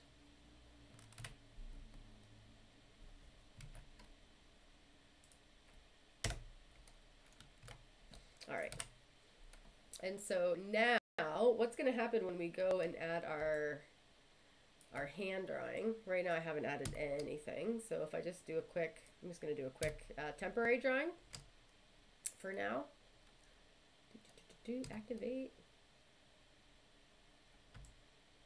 And I'm gonna I'm gonna have a hand composite because I know I'm gonna have one. So might as well add it now.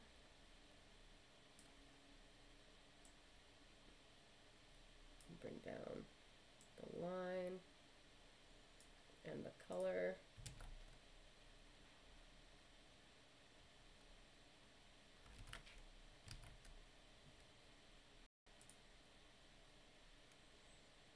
All right, so we're gonna leave this one. We don't need these two. I left them in there because I like having the artwork, so I'm not diving back. Into the other view, into the top of the scene. I like keeping them in the hand, and then now that I'm done all that other work, I can go and delete the parts that I don't need. And in this case, I don't necessarily need to have what I do want is to keep the top of my the circle to be pretty close. But I'm just gonna switch over to this view, and I'm just gonna do this. And all I'm doing right now, I'm just creating a temporary drawing. This is not going to be the final one. I'm going to delete those.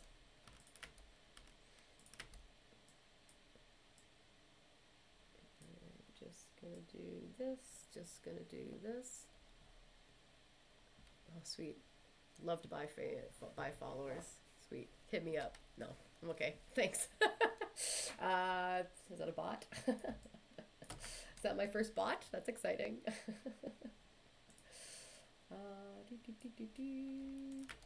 Okay, we're just gonna add a quick mitt here.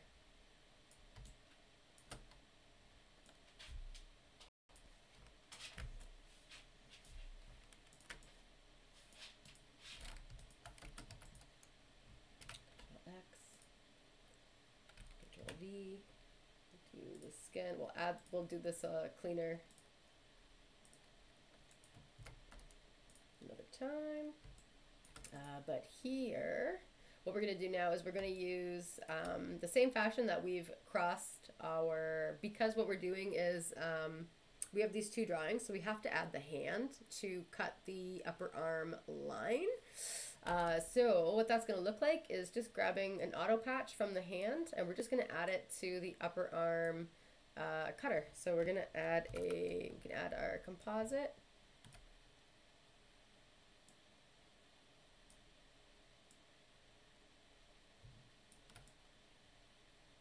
Pop that in, and we'll bring the hand. All right, and now the hand. I want to see the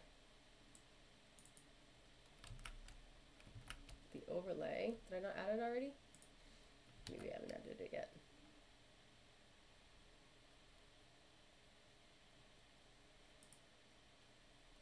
I did. Oh, that's why it's not pulled down. Okay, so I'm just missing artwork here. So I was expecting to see it. It wasn't there. So I just checking my group again. My overlay has not been plugged in. So I just want to plug that in right in front of the actual line art. And voila, there it is. I need to edit those drawings so that they're a little bit thinner, tapered. You can taper those. And then the next one is, we're going to do the same for the second drawing. So the hand, I'm going to extend.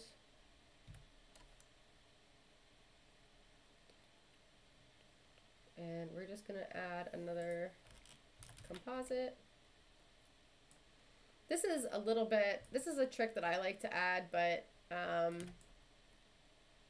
think that a lot of times people are just doing the jointed arms, just because they want that flexibility. So if you just want to focus on creating a set of jointed arms, you can. Again, practice arms, practice limbs, practice that hinge joint. If you're trying to get into rigging, you really want to have that smooth rotation. That's a very important part. All right, and then same with my lower arm. My lower arm, I did not bring my overlay down, so we'll do that. And oh, you know what I did? Put this in the wrong spot. Copy view. I put it on the lower arm shadow, and it needs to be here.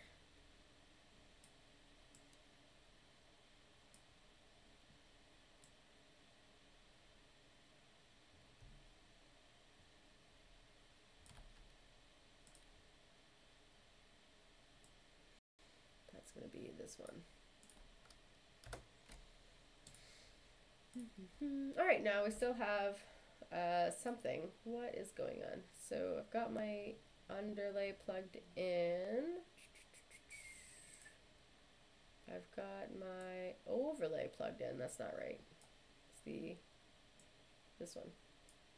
There we go. All right, so that's done. Now we're good. So if I take away my alpha, you'll see everything. So now what I'm going to do is I am going to clean up the lines because they are so thick. All right, so let me go to my elbow joint. So I'm just hitting B to go up the hierarchy. Come on.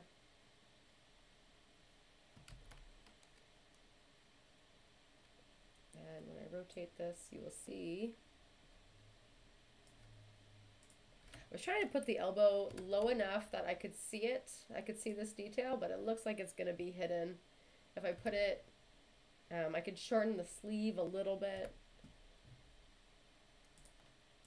And I want to also probably make sure that my sleeve back is hidden. Turn that off. All right, so there we go. So there's my overlapping line, and then if I bring my Z depth forward, this is where you get the ultra flexibility. Come on, alt up and down. There it is. All right, so that looks good. And from here, I can actually go in and change my line thicknesses. So I'm gonna do that now. And what I like to do in this case scenario, because if you look at your line, your overlay is, and I'll change the color of it for a quick second. Because your overlay is like an exact clone of your line art layer, if you just bring it down a little bit, like something like this, it's a little sharp, might not want to do something like that. It kind of hides, so you can't really see it, and then it just kind of closes this way. It gives you like a nice little, it's the easiest way to taper a line to kind of make it look good. So I'll show you what it looks like when it looks weird.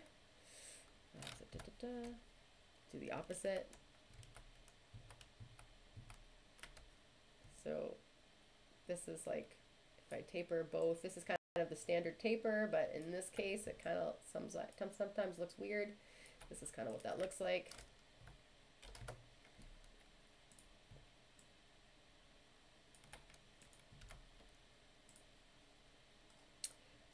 It kind of gives you this sharp corner right here, and then it gives you your line. So when you are tapering the whole line to the inside of the drawing, it just creates a nicer shape. And so that's how you can kind of see it. Whoop. Looks like I need to actually redo it. I can't go backwards.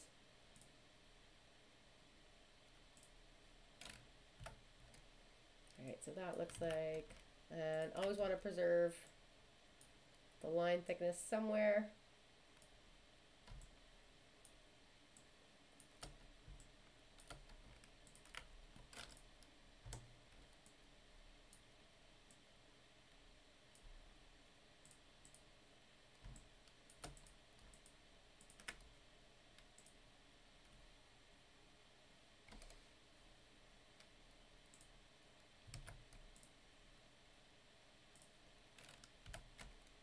I'm only changing the color so that I can see, oops, so I can see it. That's a habit.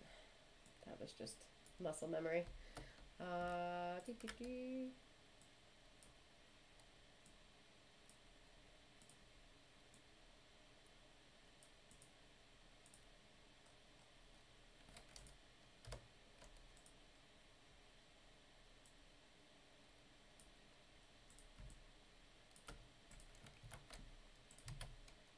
Okay, and I will change the color back to the normal color.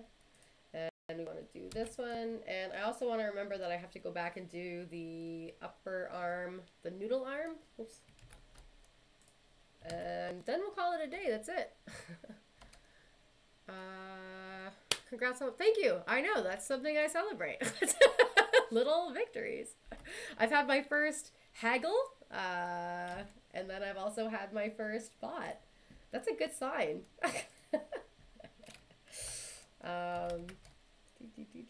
See, I'm weird about that stuff. I don't know too many people that get excited about these things. One time my friend did an art exhibit, and she bubble wrapped a whole hallway, and it was just so much fun to go in and like bubble wrap. But she shared a space with some painters who took their craft very seriously and did not appreciate the bubble wrap noise, and they actually had it shut down and ripped out, and she was devastated, and I was floored because I was like, how do you have that much influence? That's so cool. Over bubble wrap. Anyway, I really see that stuff as a real big positive.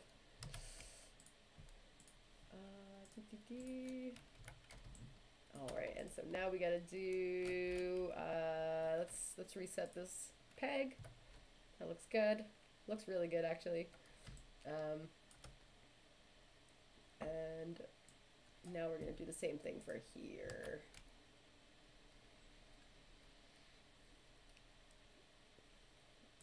And then it's dinner time, although Maybels are lean. It's my dinner time.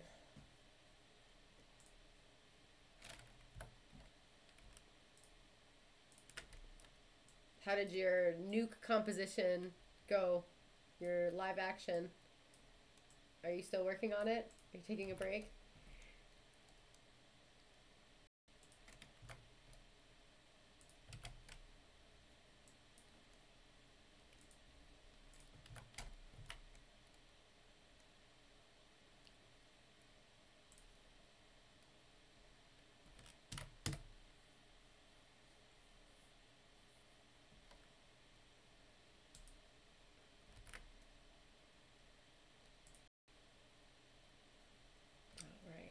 All right. And I probably should have went in and changed some line thicknesses before I went and did all this, but it's okay for now. It would actually be, it looks like it would be really nice to have some thinner lines by the wrist. Let's see if we can do that real quick. That's so mean. It's her, oh yeah. I know, but that's, in that case, it was, an artist who had been there for quite some time. So not that that means anything, but whatever pays the rent or something, I don't know.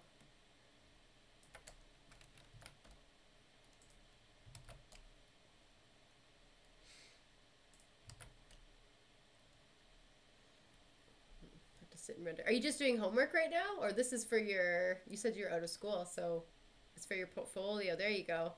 But it's been really fun learning that. Yeah, I actually really liked compositing, and I got to use Nuke when I was in school. I haven't touched it since, and it's been way too long, but and now it's just a completely different world, but I really enjoyed that stuff.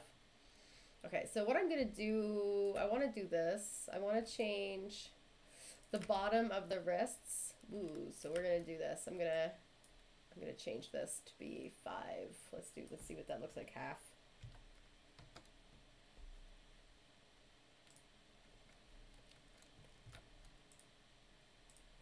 And I gotta go into the overlay and change the overlay to see this. Usually I do this and then I duplicate the drawings for the overlay. I didn't do that in this case, but it's not the biggest deal. I'm just gonna add one more here and here. I'm just gonna change it to 5.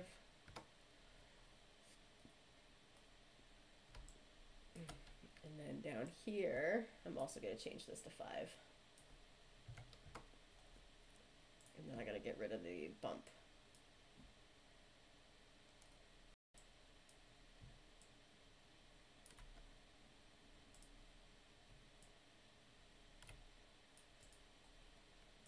It should be good. Should be good enough. There we go. And I'm going to do the same thing here.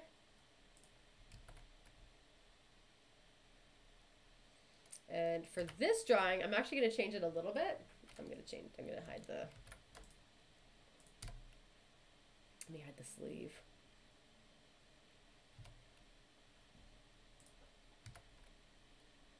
Got a couple minutes.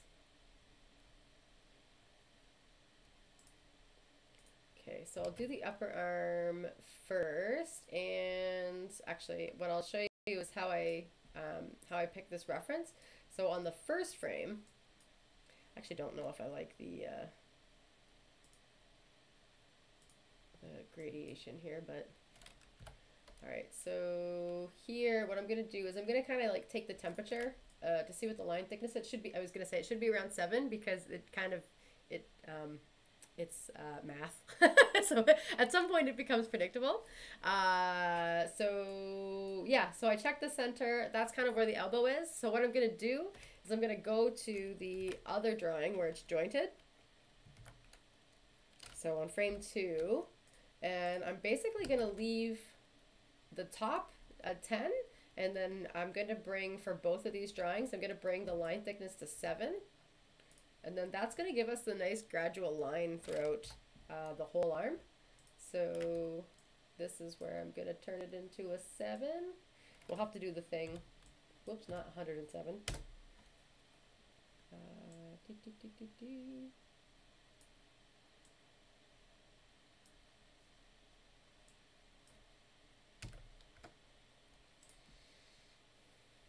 That's pretty good.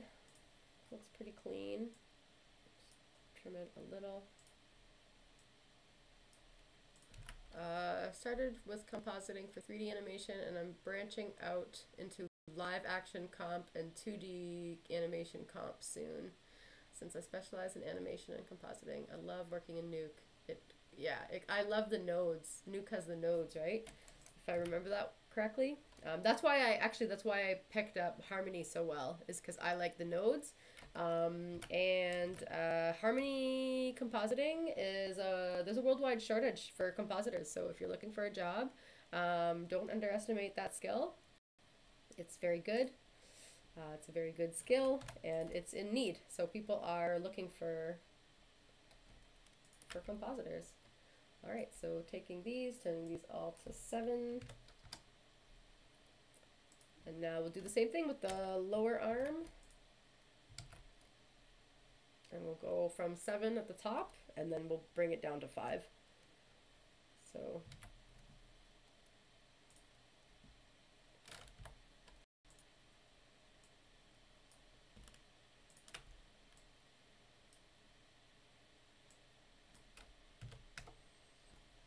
seven. Yeah, it is. I mean, I like it. I'm pretty biased. Pretty biased. All right, so 7 to 5, and then we'll just clean up our overlay, and then we're done. So at the top, it's going to be 7s, and then we'll just double check between the two. I'm not gonna have the time to fix it if I have to, but should be good. This is the outside that I'm affecting right now.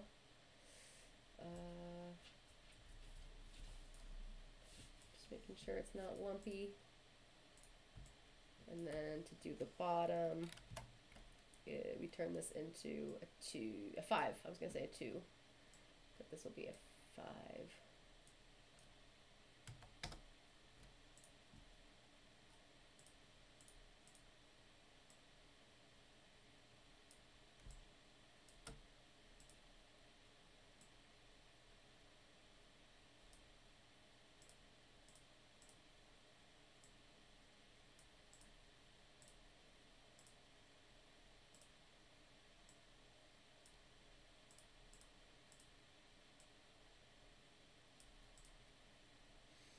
I hope that's not too lumpy. In this case, I might go and to my line art layer and just change the color, and then if I turn both layers on, it gives me something to it gives me like a guide, so you can see that here it gets a bit weird, so I might do this.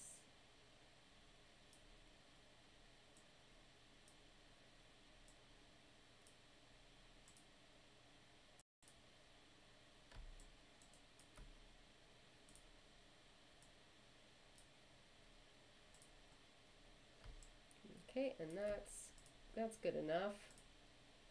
At some point you gotta say that's good enough. So that looks good, and I'll just change this green back to pink. And now when I flip between the two drawings, it shouldn't be too noticeable. And it's a little noticeable, but it's not that noticeable. So that's pretty good. We could go in and thicken up, or we could thin. We could either thin our full drawing, our full limb, or we can thicken the two halves. In this case, it's a little bit more work to thicken the both sides. You kind of see how long it took to do the one and then how long to do the other. So I would probably go to the full arm and make it match the first one if I wanted to, but again, we don't need to. That's a detail. We want that to be as close to perfect, but what I've got here is as close to perfect as we can go.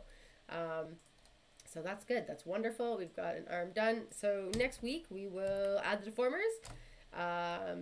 And I don't know if we're going to finish the legs, but we're going to get close. We're going to get, we got to do the hands.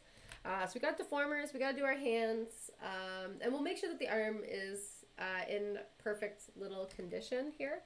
So why don't I add this note for next week? Add handles to blank drawings for both upper and lower drawings, arms, not drawings, arms.